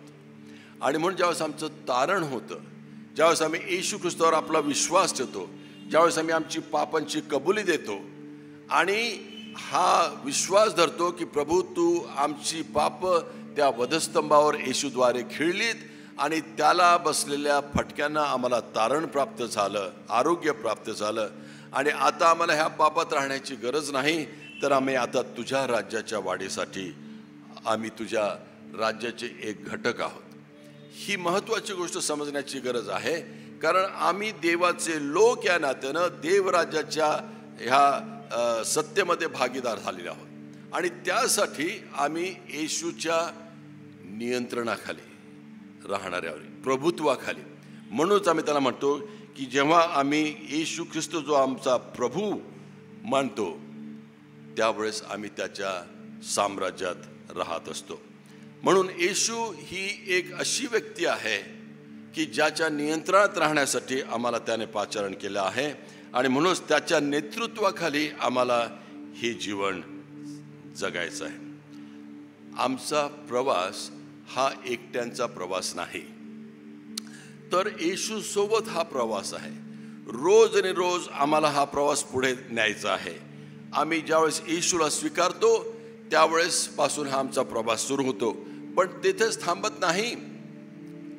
ज्यावेळेस माझे लेकरं लहान होती त्यावेळेस त्यांना सायकल शिकवण्यासाठी मला फार कष्ट घ्यावे लागलेत. आमची मोठी मुलगी अर्पणा ही फारच उत्सुक होती सायकल शिकण्यासाठी. मग आम्ही तिसाठी एक लहानशी सायकल विकत घेतली आणि मग तिला सायकलवर कसं बसायचं ते शिकवलं, पायडल कसं मारायचं, बॅलन्स कसं ठेवायचं आणि कितीतरी दिवसपर्यंत मी तिच्या संगती ती सायकल चालवण्यासाठी तिच्या मागे उभा राहून हे करत होतो, तिला मदत करत होतो. आणि मग एक दिवस असा आला की शेवटी ती सायकल चालवू लागली, ती बॅलन्स धरू लागली आणि पायडल चालू लागली. पण अनेकदा ती कधी बॅलन्स करू शकत नव्हती तर कधी पायडल मारू शकत नव्हती, त्यामुळे सायकल पुढे जात नव्हती. आणि ज्यावेळेस सायकल पुढे जात नव्हती त्यावेळेस ती पडत होते. अनेकदा ती गुडघ्यावर पडली. तेव्हा त्याला समजलं जर सायकल चालवायची असेल तर सतत पुढे झालं पाहिजे, पायडल मारत राहिलं पाहिजे. ज्यावेळेस पायडल मारणं तुम्ही थांबता त्यावेळेस तुम्ही खाली पडता. ख्रिस्ती जीवन असंच आहे. एकदा तुम्ही येशूमध्ये आला तर तुम्ही सायकल चालवायला शिकलात, पण जोपर्यंत तुम्ही पायडल मारून प्रकर्षाने चालत नाही, त्या मार्गदर्शक प्रभूच्या हातामध्ये आपला हात देत नाही, तोपर्यंत तुम्ही पुढे जाऊ शकत नाही. आणि म्हणून त्याने सांगितलं तुम्ही आपला जीवनक्रम चालत ठेवा. ख्रिस्ती विश्वास ही एक प्रकारची धाव आहे. शर्यतीमध्ये पाऊल म्हणतो सर्वजण धावतात आणि आम्ही धावलं पाहिजे. येशूसोबत चालणं हे एक दिवसाचं नव्हे तर संपूर्ण आयुष्याची यात्रा आहे. आणि हे आम्ही कदापि विसरू नये की आम्हाला त्या यात्रेमध्ये रोज आणि रोज आणि रोज चाललं पाहिजे. मी त्यावर थोडक्यात पुढे सांगणार आहे की कशा रीतीने आम्ही चाललं पाहिजे. पण ज्यावेळेस आम्ही चालणं थांबवतो त्यावेळेस आम्ही पडतो.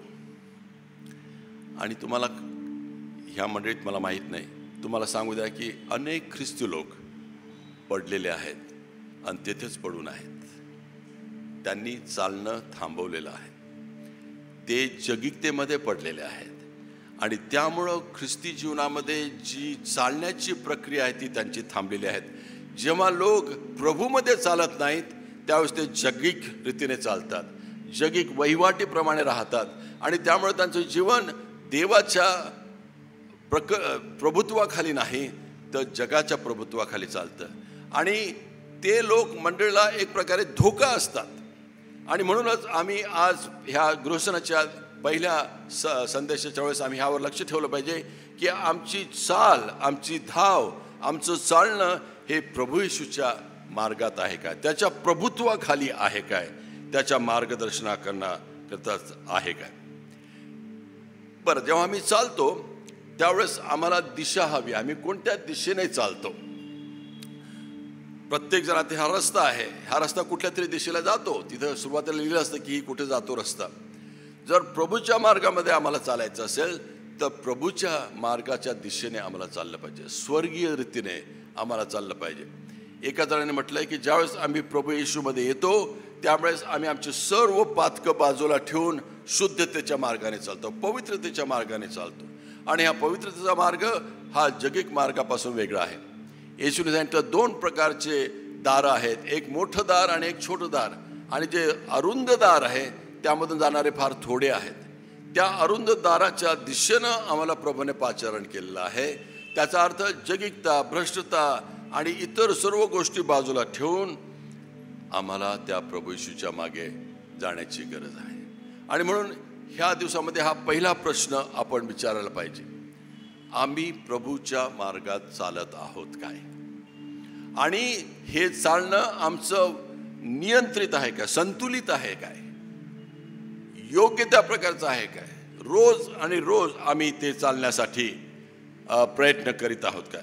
अरुंद वाट राहणार आहे, अरुंद दारातून आम्हाला जायचं आहे, पण ते आवश्यक आहे. पण हे चालणं आमचं एकट्याचं चालणं नाही, प्रभूसोबत ते चालणं आहे. आता तुम्ही म्हणाल प्रभू येशू ख्रिस्त 2000 वर्ष पूर्ण येऊन गेला आणि आज आम्ही कशा रीतीने त्याच्या चालण्यात त्याच्या संगती चालू शकतो? तर त्यासाठीच त्याने त्याचं वचन आम्हाला दिलेलं आहे. तुझे वचन माझ्या पावलाकरता प्रकाश आणि माझ्या पावलावर प्रकाश असं आहे. देवाचं वचन कशाला दिलेलं आहे? त्याने आम्हाला त्या वचनाच्या प्रकाशात आम्ही चालावं. देवाचं वचन प्रकाश का आहे? कारण हे जग अंधार आहे. ह्या पापमय अंधकारात चालण्यासाठी देवाने त्याचं वचन आम्हाला दिलेलं आहे. पण केवळ देवाचं वचन आहे आणि ते आमच्या घरामध्ये कुठेतरी शेल्फवर ठेवलं आहे ते नाही, ते रोज आम्ही वाचतो का? त्या वचनाप्रमाणे आम्हाला मार्गदर्शन प्रभू द्यायला तयार आहे आणि ते देण्यासाठी तो तयार असताना आम्ही त्याचा वापर करतो काय? आता तुम्ही म्हणाल इतके पुष्कळ अध्याय आम्हाला कसे वाचता येईल? मी आणि माझी पत्नी आम्ही दररोज सकाळी आणि संध्याकाळी ज्यावेळेस प्रार्थना करतो तर ते उत्पत्तीपासून तर अगदी प्रगटीकरणापर्यंत दररोज एक अध्याय वाचतो.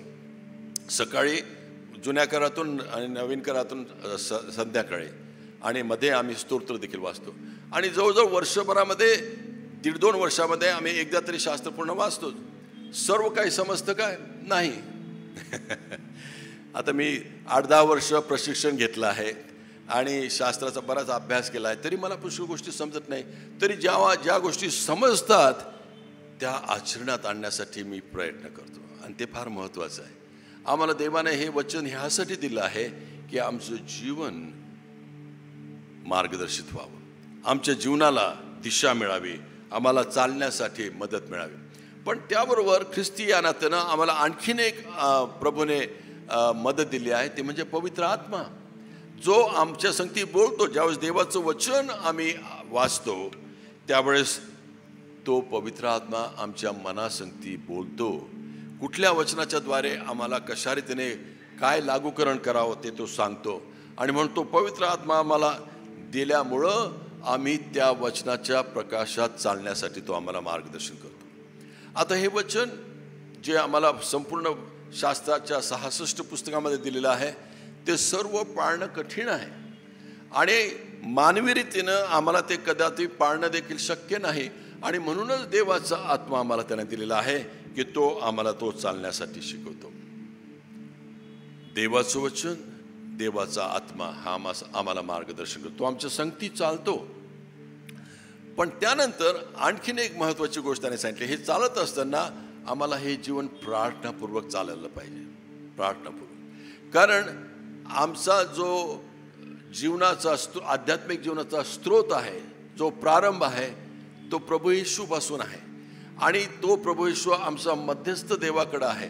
आणि ज्या वेळेस आम्ही चालत असतो त्यावेळेस प्रभू आम्हाला मार्गदर्शन करायला तयार असतो आणि त्यासाठीच आम्हाला त्याच्या संगती संपर्क ठेवावा लागतो. प्रार्थना हे एक संपर्काचं मोठं साधन आहे.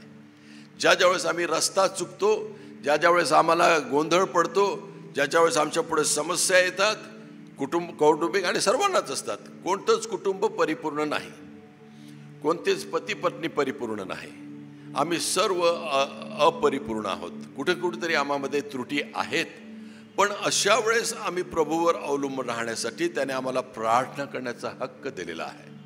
आणि प्रार्थना ही मनापासून केलेली, रोज आणि रोज केलेली, ती आम्हाला मार्गदर्शक ठरू शकते. आमच्या प्रार्थनेचे ज्यावेळेस प्रभू उत्तर देतो त्यावेळेस आम्हाला पुढे जावं आणि ते कसं जावं ते तो आम्हाला सांगतो. आणि म्हणून ख्रिस्ती जीवन हे एक मोठं चालण्याची यात्रा आहे आणि त्यामध्ये आम्ही चालण्यासाठी प्रयत्नशील असलं पाहिजे. त्यासाठी आम्ही देवाच्या वचनावर, देवाच्या पवित्र आत्म्यावर आणि प्रार्थनेवर अवलंबून राहिलं पाहिजे. आता दुसरी गोष्ट तुम्हाला सांगतो, ह्या ठिकाणी सांगितल्याप्रमाणे की जेव्हा आम्ही प्रभू येशू ख्रिस्ताला स्वीकारलं आहे आणि त्याला त्याच्या मध्ये चाललं पाहिजे हे ज्यावेळेस सांगितलं जातं त्यावेळेस त्याचा अर्थ काय आहे, त्याच्यामध्ये चालणं म्हणजे काय आहे. महत्त्वाचं हे की येशूच्या प्रकाशामध्ये, मार्गामध्ये चालण्यासाठी आम्हाला त्याने आचरण केलं आहे. तर येशूसोबत चालण्याची वैशिष्ट्य काय आहेत?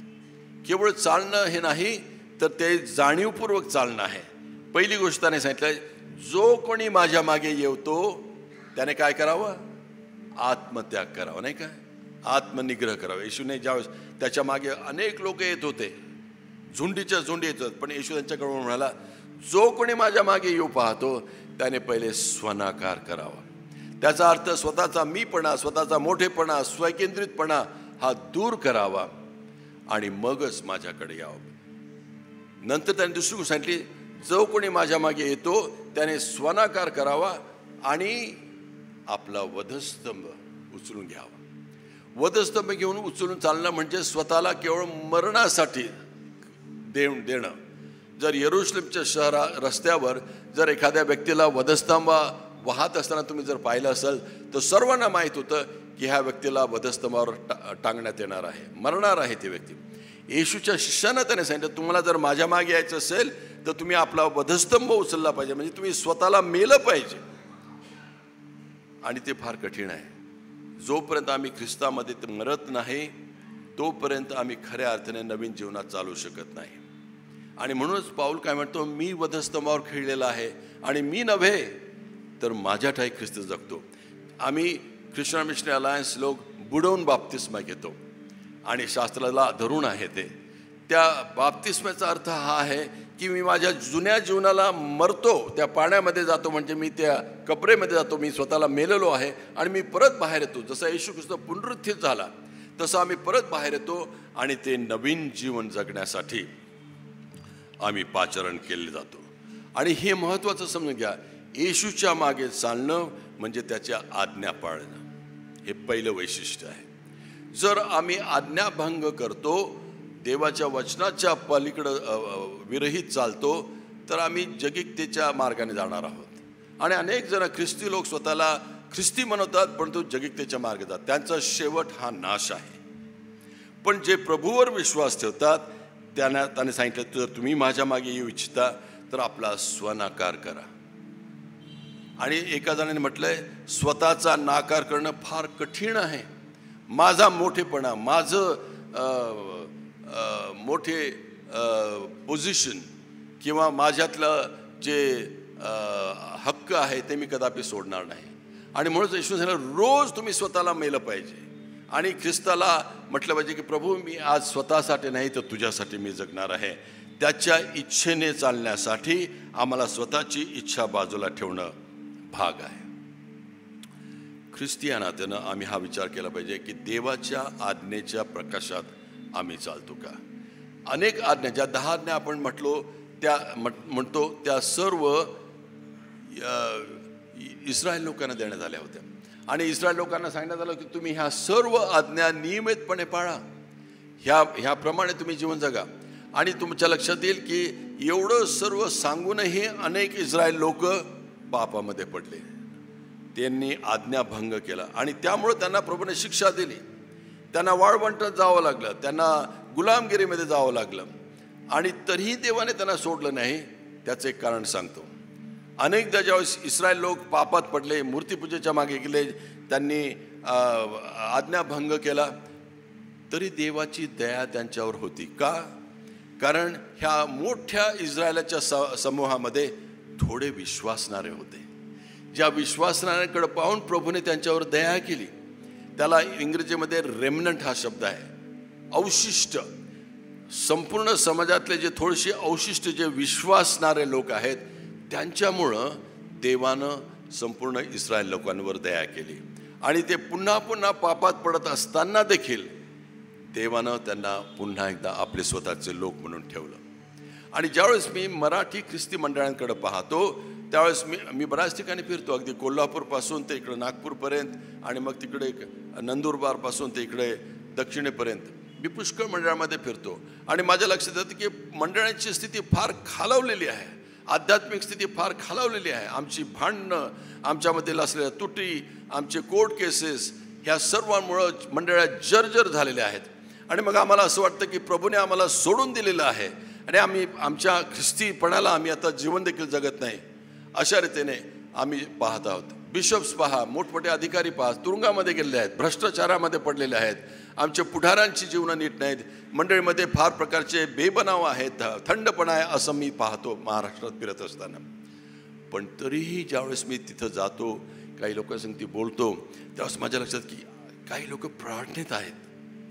कालच्या मीटिंगमध्ये मला काही जण लोक भेटलेत, म्हणाले आम्ही रोज नियमितपणे प्रार्थनेसाठी जमतो आणि आम्ही प्रार्थना करतो की प्रभूने आम्हामध्ये संजीवन आणावं, प्रभूने आम्हामध्ये नवीन दिशा द्यावी, प्रार्थना करतो. आणि किती लोक येतात? फार थोडे लोक येतात. थोडक्यांच्या द्वारेच प्रभू मंडळीमध्ये काम करू शकतो. सर्व जरी येत नसले तर निराश होऊ नका. येशूच्या मागे हजारोच्या संख्येने लोक येत होते, पण येशूने 12च निवडलेत आणि त्या 12 शिष्यांच्या द्वारे त्याने जग बदलून टाकलं. आणि म्हणून ज्यावेळेस लहान समूह विश्वासाने, आज्ञाधारकपणाने देवाच्या मार्गामध्ये चालतो, देवाच्या इच्छेमध्ये चालतो, त्यावेळेस त्याचा परिणाम मंडळीवर होऊ शकतो. तुम्हाला या अब्राहमाची प्रार्थना माहीत असेल. ज्यावेळेस देवाने त्याला सांगितलं की मी सदोम आणि गमोराचा नाश करणार आहे आणि त्या दृष्टीनं ते वचन ऐकल्याबरोबर अब्राहम देवापुढे उभा राहिला आणि मध्यस्थीची प्रार्थना करू लागला. म्हणाला, प्रभू जर त्या शहरामध्ये 50 धार्मिक लोक असतील तर त्यांचा तू नाश करशील का? प्रभू म्हणाला नाही. मग 40 असतील का? नाही. शेवटी तो 10वर आला. म्हणाला, प्रभू जर त्या शहरामध्ये जर 10 विश्वासणारे, त्याला रायचस म्हटलेलं, हा महत्त्वाचा शब्द आहे, मराठीचं भाषांतर नीट नाही, धार्मिक हा शब्द जवळचा आहे, परंतु जर त्या 10 रायचस लोकांमुळं तू ह्या सर्व शहराचा नाश करशील का? तो म्हणाला नाही. आणि मग तरी त्या शहराचा नाश झाला, कारण त्या शहरामध्ये 10 देखील धार्मिक लोक नव्हते. पण त्याचा अर्थ हा आहे की जर 10 धार्मिक लोक असते तर ते सर्व शहर वाचलं असतं, नाही का? आज देव अशा 10 धार्मिक लोकांची वाट पाहत आहे आमच्या मंडळामध्ये, आमच्या समाजामध्ये जर असे धार्मिक, जे समर्पित, जे विश्वासू, जे शुद्ध आणि पवित्रतेने देवाचं वचन ऐकून देवाच्या वचनाच्या प्रकाशात समर्पित रीतीने प्रार्थना करतात, आज्ञाधारक असे ते लोक आहेत आणि त्यांच्यामुळं देव आमच्या मंडळीला आशीर्वाद देईल. तुम्ही त्या प्रकारचे लोक आहात का?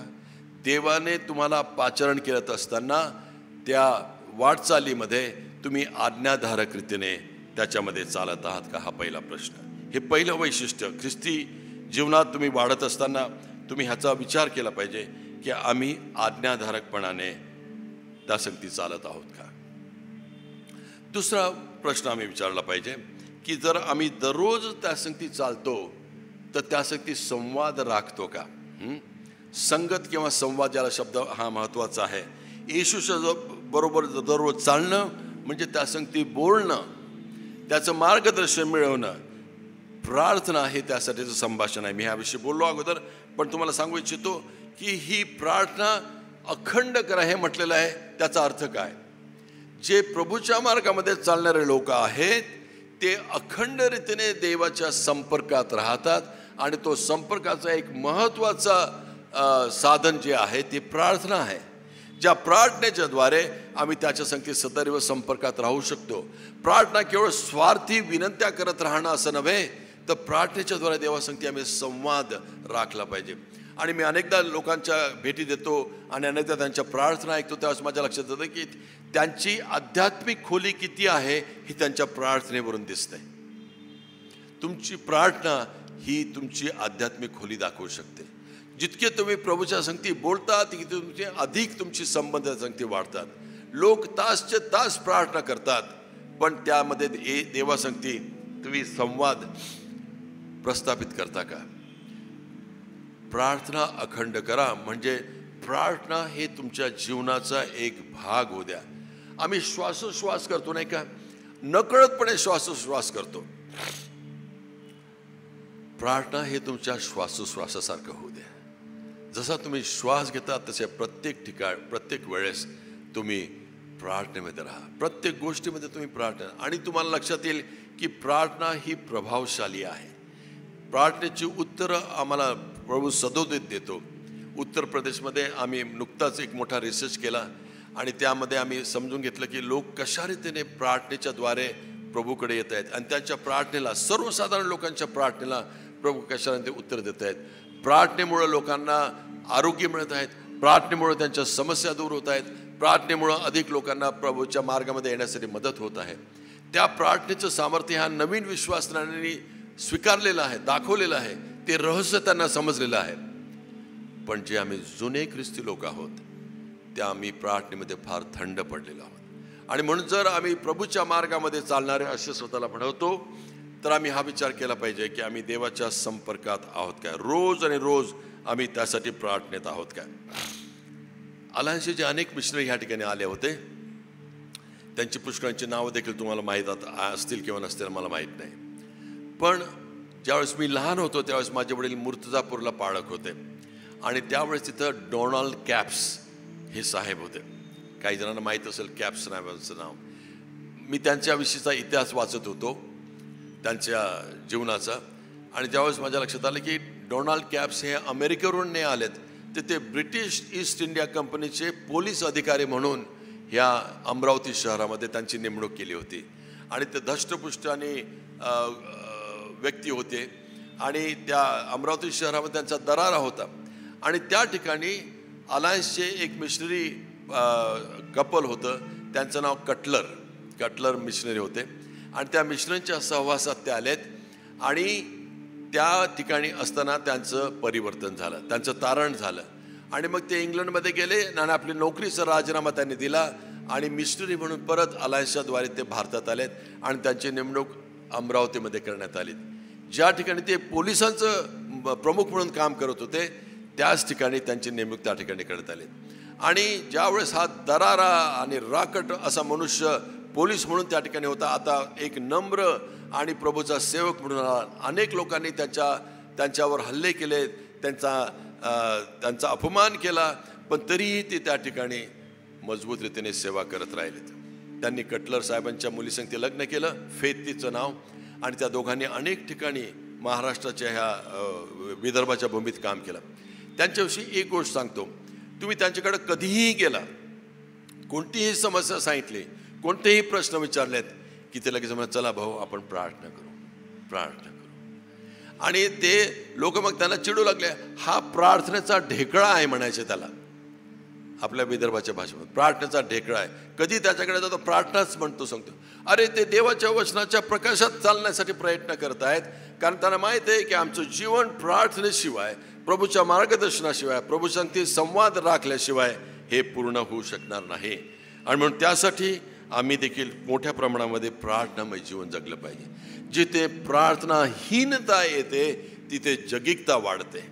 आणि हे आम्ही कदापि विसरू नये की ख्रिस्ती जीवन हे प्रार्थनेमध्ये, येशूच्या संवादामध्ये सतत गुंतलेलं असावं. येशूसोबत चालणं म्हणजे त्याचबरोबर रोज बोलणं आणि त्याचं मार्गदर्शन मिळणं. ह्या रस्त्याने मी जावं किंवा नाही, ह्या मार्गामध्ये मी पडावं किंवा नाही, ह्या जगाच्या गोष्टीमध्ये मला राहावं किंवा नाही. आणि म्हणूनच ह्यासाठी आम्हाला रोज प्रार्थनेची गरज आहे. येशूबरोबर आपला संवाद हा सदैव आम्ही राखला पाहिजे. त्यामध्ये आनंद आहे, त्यामध्ये संघर्ष जरी असला तरी पुष्कळदा आम्हाला समजून येतं की प्रार्थनेमध्ये बळ आहे आणि त्यासाठीच आम्हाला प्रार्थनेची गरज आहे. तर हे दुसरं वैशिष्ट्य आम्ही पाहतो की जर आम्ही येशूच्या संगती चालत आहोत तर त्याच्या वचनाच्या प्रकाशात आज्ञाधारकपणे आम्ही चालतो काय. जोपर्यंत आम्ही त्याच्या संगती, त्याच्या वचनाच्या प्रकाशात चालत नाही तोपर्यंत आम्हाला मार्गदर्शन मिळत नाही. दुसरी गोष्ट आम्ही सांगितली की प्रार्थनेद्वारे आम्ही संवाद ठेवला पाहिजे. रोज चालणं म्हणजे त्यासाठी आम्हाला अनेकदा त्या संगती संवादाची गरज आहे. त्यानंतर आम्ही जितकं चालतो तितकं आमचं रूपांतर होतं. हा तिसरा महत्त्वाचा वैशिष्ट्य आहे. जेव्हा आम्ही देवासंगती बोलतो, देवाच्या वचनाच्या प्रकाशात चालतो, त्यावेळेस आमचं अंतर्गतरीतीने रूपांतर होतं. पूर्वी आम्ही आमच्या वैयक्तिक इच्छेप्रमाणे चालण्याचा प्रयत्न करत होतो, आता आम्ही देवाच्या इच्छेप्रमाणे चालण्याचा प्रयत्न करतो. आणि देवासंगती बोलल्यामुळं आमचं जीवन हे तेजस्वी बनतं, आमचं जीवन हे फलद्रूप बनतं, आमचं जीवन हे देवाच्या इच्छेप्रमाणे यशस्वी असं चालतं. आणि सांगितलं की जे प्रार्थनामय जीवन जगतात त्यांचं जीवन उजाळून जातं. मोशेविषयी म्हणतात, ज्यावेळेस तो डोंगरावर गेला आणि त्या ठिकाणी देवाचा संपर्कात राहिला आणि नंतर तो खाली उतरला, त्यावेळेस त्याचा चेहरा तेजस्वी झाला होता. आणि त्या तेजस्वी चेहऱ्यामुळं लोक झाकळून गेले होते. येशूच्या संगतीत चालणारे लोक देखील अशा तेजात उजाळले पाहिजेत. आणि त्याद्वारे आमचं रूपांतर होत आहे काय. पूर्वी जी पाप आम्ही करत होतो, पूर्वी जो स्वभाव होता, जो आमच्या मनामध्ये क्रिया आणि प्रतिक्रिया आम्ही करत होतो, ते आता सोडून आम्ही आता रूपांतरित असे जीवन जगलो आहोत, हे लोकांना दिसलं पाहिजे. आणि त्यासाठीच आमचं पाचरण केलं आहे. शुद्धीकरणाची प्रक्रिया आहे, ज्याला पवित्र करण्याची प्रक्रिया म्हटलेलं नवीन करारामध्ये, ती तारणापासून सुरुवात होते. आणि ज्यावेळेस आमचं तारण होतं तेव्हा आम्ही आता शुद्धीकरणासाठी वेगळे केलेले लोक आहोत. आणि ती शुद्धीकरणाची प्रक्रिया त्या रोजच्या जीवनाच्या द्वारे आम्हाला दिसते. पूर्वी आम्ही ज्या पापात होतो त्या पापापासून आम्ही दूर जाऊन आता नवीन जीवनामध्ये रूपांतरित असे होत आहोत. आणि म्हणून हे रूपांतर आम्हाला दाखवता आलं पाहिजे.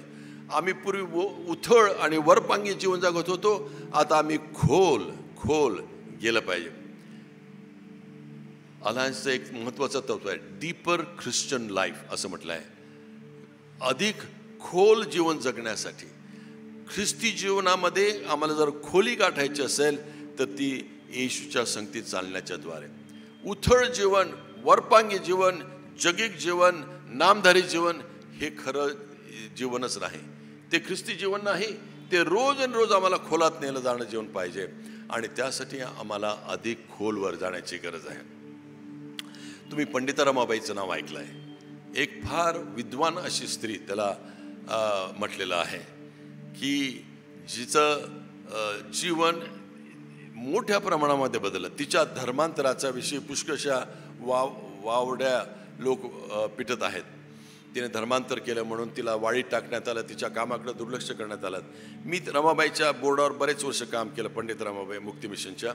आणि तिथं असताना त्यांचं मोठं आर्काईव्ज आहे जिथं सर्व त्यांचे सर्व संग्रहित पुस्तकं वगैरे आहेत. मी त्याचा पुष्कळ अभ्यास केला आणि पंडित रमाबाईच्या धर्मांतराविषयी मी जास्त विचार करत असताना माझ्या लक्षात आलं की त्याचे 3 प्रकारचे त्याचे धर्मांतर झालेत. तुम्हाला कदाचित आश्चर्य वाटेल. पहिले ज्यावेळेस ते इंग्लंडमध्ये गेली त्यावेळेस तिथल्या सर्व संस्थांमध्ये तिने पाहिलं की हे गोरगरीब दुर्लक्षित असलेल्या स्त्रिया त्यांना कशा रीतीने ह्या ज्या वॉन्टेज सिस्टर आहेत त्या त्यांना मदत करतात. त्यावेळेस त्याने विचारलं की तुम्ही अशा प्रकारचे ह्या गलिच्छ स्त्रियांना रस्त्यावर उचलून कशाला इथं आणतात, तुम्ही चांगल्या घराण्यातल्या बाया आहात तुम्ही. तर त्या म्हणाल्या ज्या प्रभूनं आमच्यावर प्रेम केलं आणि आमचं तारण केलं ते प्रेम आम्हाला इतरांना दाखवायचं आहे आणि त्या बायांना आम्ही ह्या घाणीतून काढून इथं आणण्याचा प्रयत्न करतो ह्यासाठी की ते प्रभूचं प्रेम त्यांना मिळावं. आता रमाबाई त्यावेळेस उच्च ब्राह्मण हिंदू धर्मीय होत्या.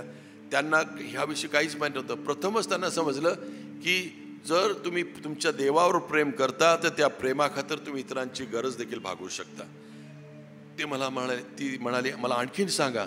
आणि ज्यावेळेस त्याला येशूविषयी समजलं की येशू अशा पददलित स्त्रियांना देखील मदत करतो, शमरोनी स्त्रियासारख्या किंवा मरिया मगदालिनीसारख्या ज्या पडलेल्या स्त्रिया आहेत, रमाबाई म्हणाले मला ह्या येशूची ओळख पाहिजे.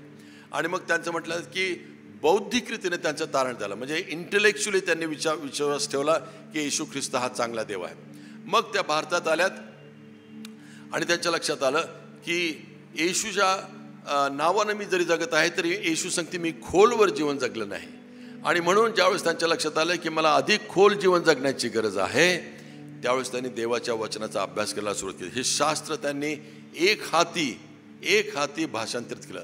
सर्व 66 पुस्तकं त्यांनी हिब्रू आणि ग्रीक भाषेमधून शिकून त्याचं भाषांतर केलं. का?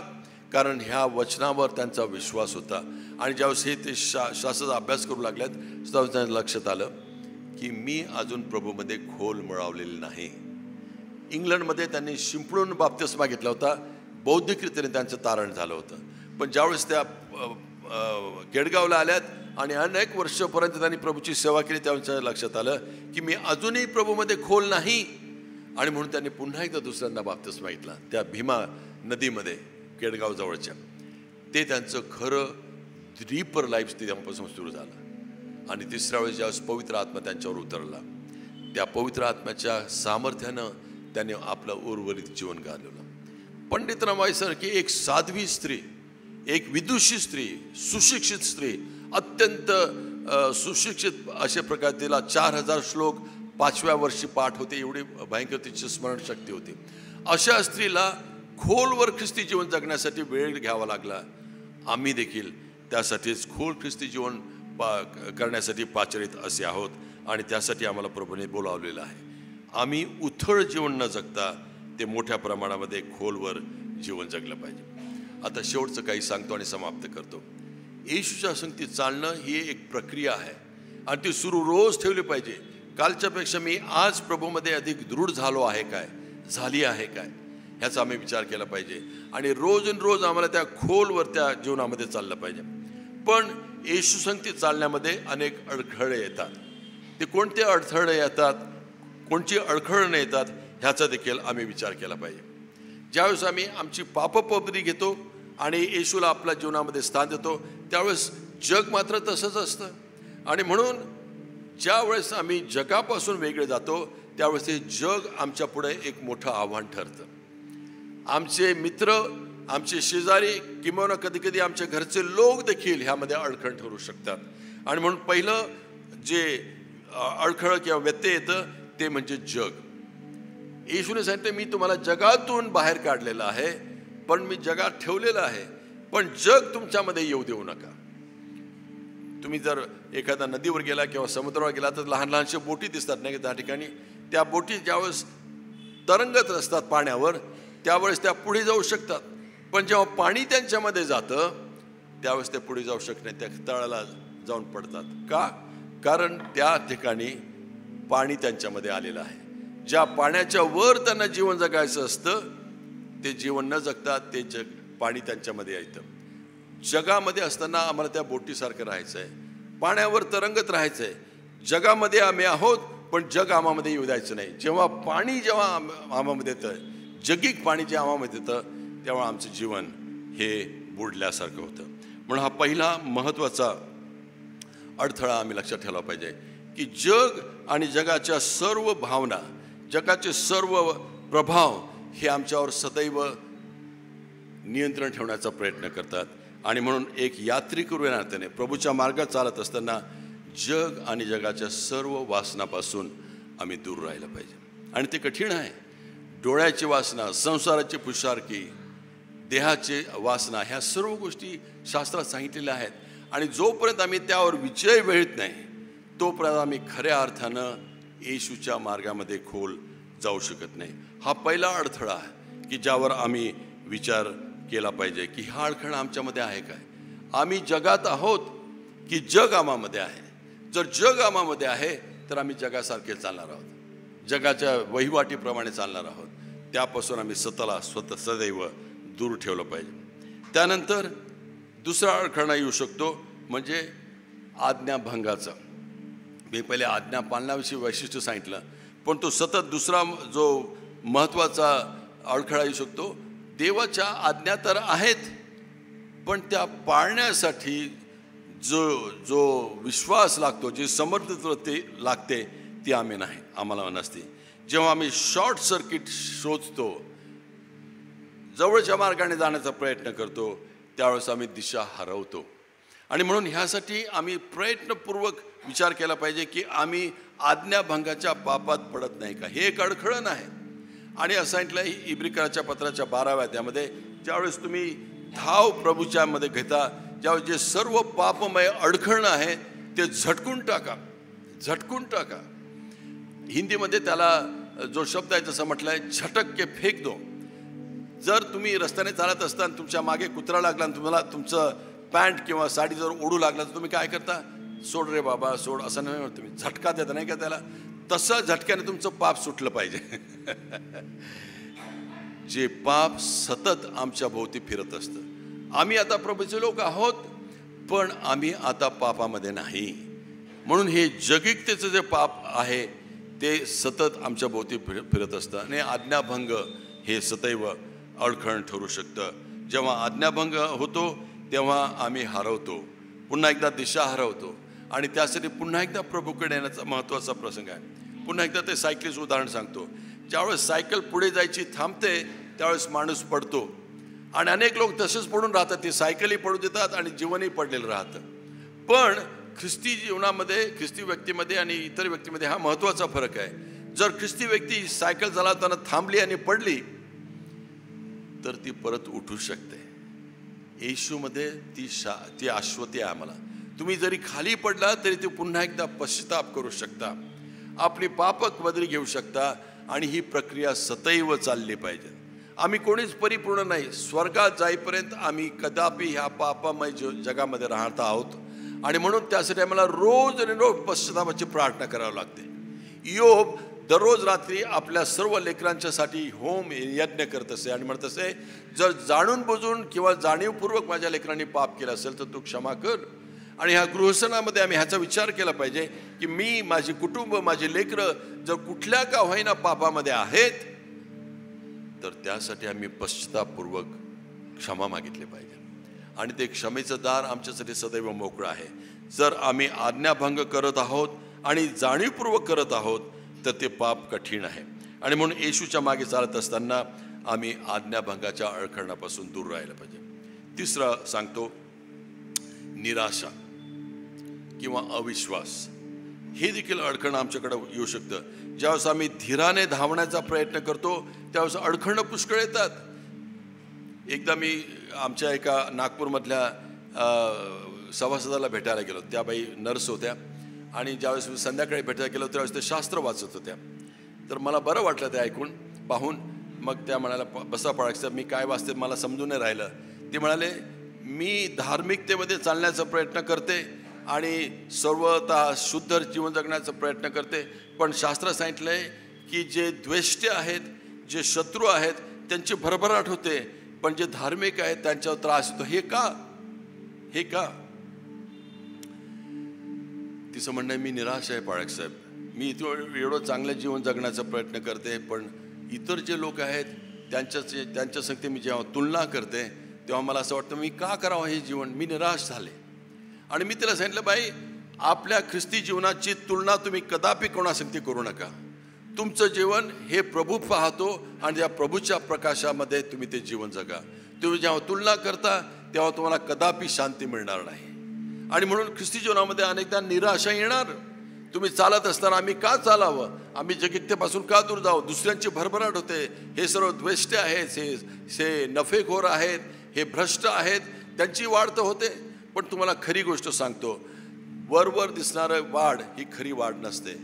खऱ्या अर्थाने ह्या लोकांच्या जीवनामध्ये जेव्हा तुम्ही भ्रष्ट लोकांच्या जीवनामध्ये आशीर्वाद असं समजता, तो खऱ्या रीतीने आशीर्वाद नसतो. त्यासाठी तुम्ही त्यांच्याकडे पाहून आपलं जीवन तुलना करू नका. तर जे जीवन तुम्हाला प्रभूने दिलेलं आहे त्यामध्ये विश्वासूपणे चालत राहा. आणि म्हणूनच आम्हाला पुन्हा एकदा प्रभू आमच्या विश्वासात आम्हाला मजबूत कर ही प्रार्थना करण्याची गरज आहे. आता शेवटचं सांगतो आणि समाप्त करतो. येशू संगती चालण्याचे आशीर्वाद काय आहेत, आम्हाला कोणत्या प्रकारे तो ह्या सर्व आशीर्वादाने भरू शकतो. पहिली गोष्ट, वादळात तो शांती देतो. ज्यावेळेस आम्ही पाहतो पेत्र येशू संगती चालण्यासाठी आला, येशूकडं पाहत असताना तो पाण्यावर चालू लागला. आणि ज्यावेळेस त्याने इतरत्र पाहिलं त्यावेळेस तो बुडू लागला.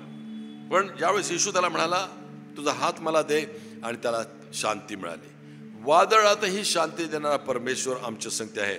जेव्हा आम्ही चालतो तेव्हा आम्हाला आंतरिक समाधान तो देतो, शांती तो देतो, जी शांती सर्व बुद्धी सामर्थ्या पलीकडे आहे. आणि ज्यांना खऱ्या रीतीने अनुभव आहे ते सांगू शकतील की ह्या शांतीने आमची मनं भरून जातात. ही शांती जग देणार नाही, ते येशूच्या चालणाऱ्याने आम्हाला मिळू शकते. दुसरा महत्त्वाचा आशीर्वाद आम्हाला मिळतो म्हणजे आनंद. प्रत्येक पावलासोबत जेव्हा आम्ही प्रभू संगती चालतो त्यावेळेस तो आम्हाला आनंदाने भरतो.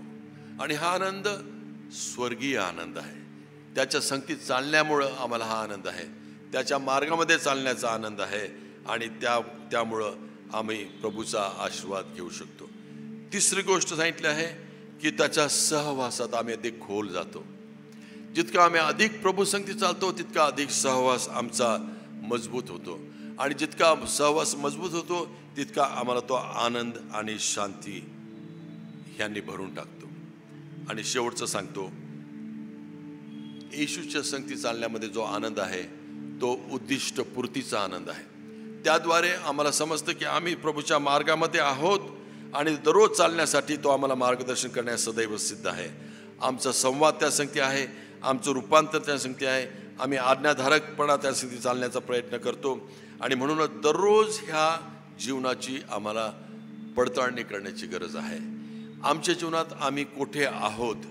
काही जण फार पुढे गेलेले आहेत आणि त्यांच्याबद्दल आम्ही स्तुती करूया, पण काही जण मध्ये आहेत, अजूनही चालत आहेत, स्ट्रगल करत आहेत, काही हरकत नाही. परंतु त्यामध्ये चालत राहा, निराश होऊ नका. प्रभूकडं रोज लक्ष द्यावा, त्याच्या वचनाकडं आपलं लक्ष लावा, त्याच्या आज्ञामध्ये तुम्ही राहा. आणि ह्या ख्रिस्ती जीवनामध्ये चालत राहण्यासाठी आज आव्हान आहे. आम्ही ह्या गृहसणामध्ये हा प्रश्न विचारूया, माझं वैयक्तिक जीवन, माझं कौटुंबिक जीवन, माझ्या मंडळीचं जीवन हे प्रभूच्या मार्गामध्ये चालण्यासारखं आहे का? आम्ही चालत आहोत का? पुढे आहोत काय? 138 वर्ष आम्ही 136 वर्ष आम्ही ह्या मंडळीची वाटचाल पाहिली, पण आज आम्ही हा विचार करूया की आम्ही पुढे गेलो आहेत किंवा नाही, आम्ही चालत आहोत किंवा नाही पुढे. आणि जर नाही तर आज नव्यानं पुन्हा एकदा प्रभूकडं आमचं लक्ष लावण्याची गरज आहे. जिथं आम्ही चुकलो तिथे प्रभूचं क्षमा मागायची गरज आहे. आणि म्हणूनच म्हणतो की मी तुमच्या संगती जसा आहे तसा शेवटपर्यंत राहील. प्रभू येशू ख्रिस्त आज, काल आणि सदा सर्व काळ आम्हा संगती आहे. देवबाप करो त्याच्या वचनाप्रमाणे त्याने ख्रिस्त येशूमध्ये जसं आम्हाला त्याने स्वीकारलं त्याच्यामध्ये चालण्यासाठी तो आमचं सहाय्य करो. आमेन.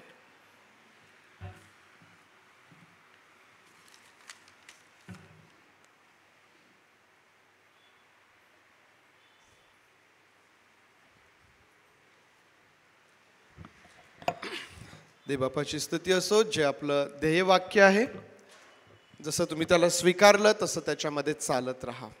आम्हाला कसं चालायचं आहे, चालण्यासाठी असणारी अडखळणं आणि चालत असताना मिळणारे आशीर्वाद, या प्रकारे आज देवबापाचं वचन आम्हाला उत्तेजन देत आहे की आम्ही आमच्या प्रभूमध्ये चालावं, वाढावं आणि स्थिर असावं. आपण सर्वजण उभं राहूया, प्रभूने शिकवलेली प्रार्थना करूया, सुवंद देव परात्पर हे गीत गाऊया आणि आशीर्वाद घेऊया. हे आमच्या स्वर्गातील बापा, तुझे नाम पवित्र मानले जाव, तुझे राज्य येऊ, जसे स्वर्गात तसेच पृथ्वीवर. तुझ्या इच्छेप्रमाणे आमचे रोजची भाकर आज आम्हास दे, आणि जसे आम्ही आमच्या ऋण्यास ऋण सोडले तसेच तू आमचे ऋणे आम्हास सोड, आणि आम्हास परीक्षेत आणू नकोस, तर आम्हास वाईटापासून सोडी. कारण की राज्य, सामर्थ्य आणि गौरव हे सर्व काळ तुझेच आहे. आमेन. सुवंद्य देवा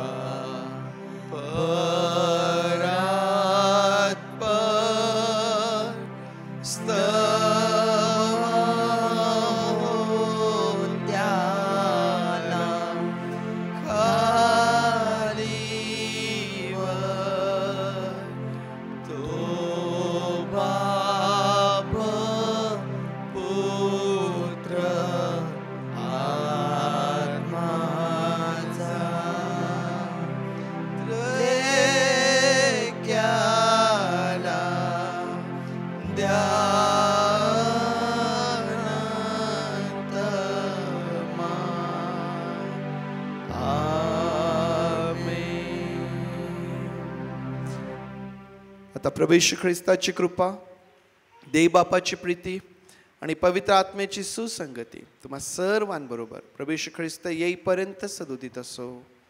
आमेन.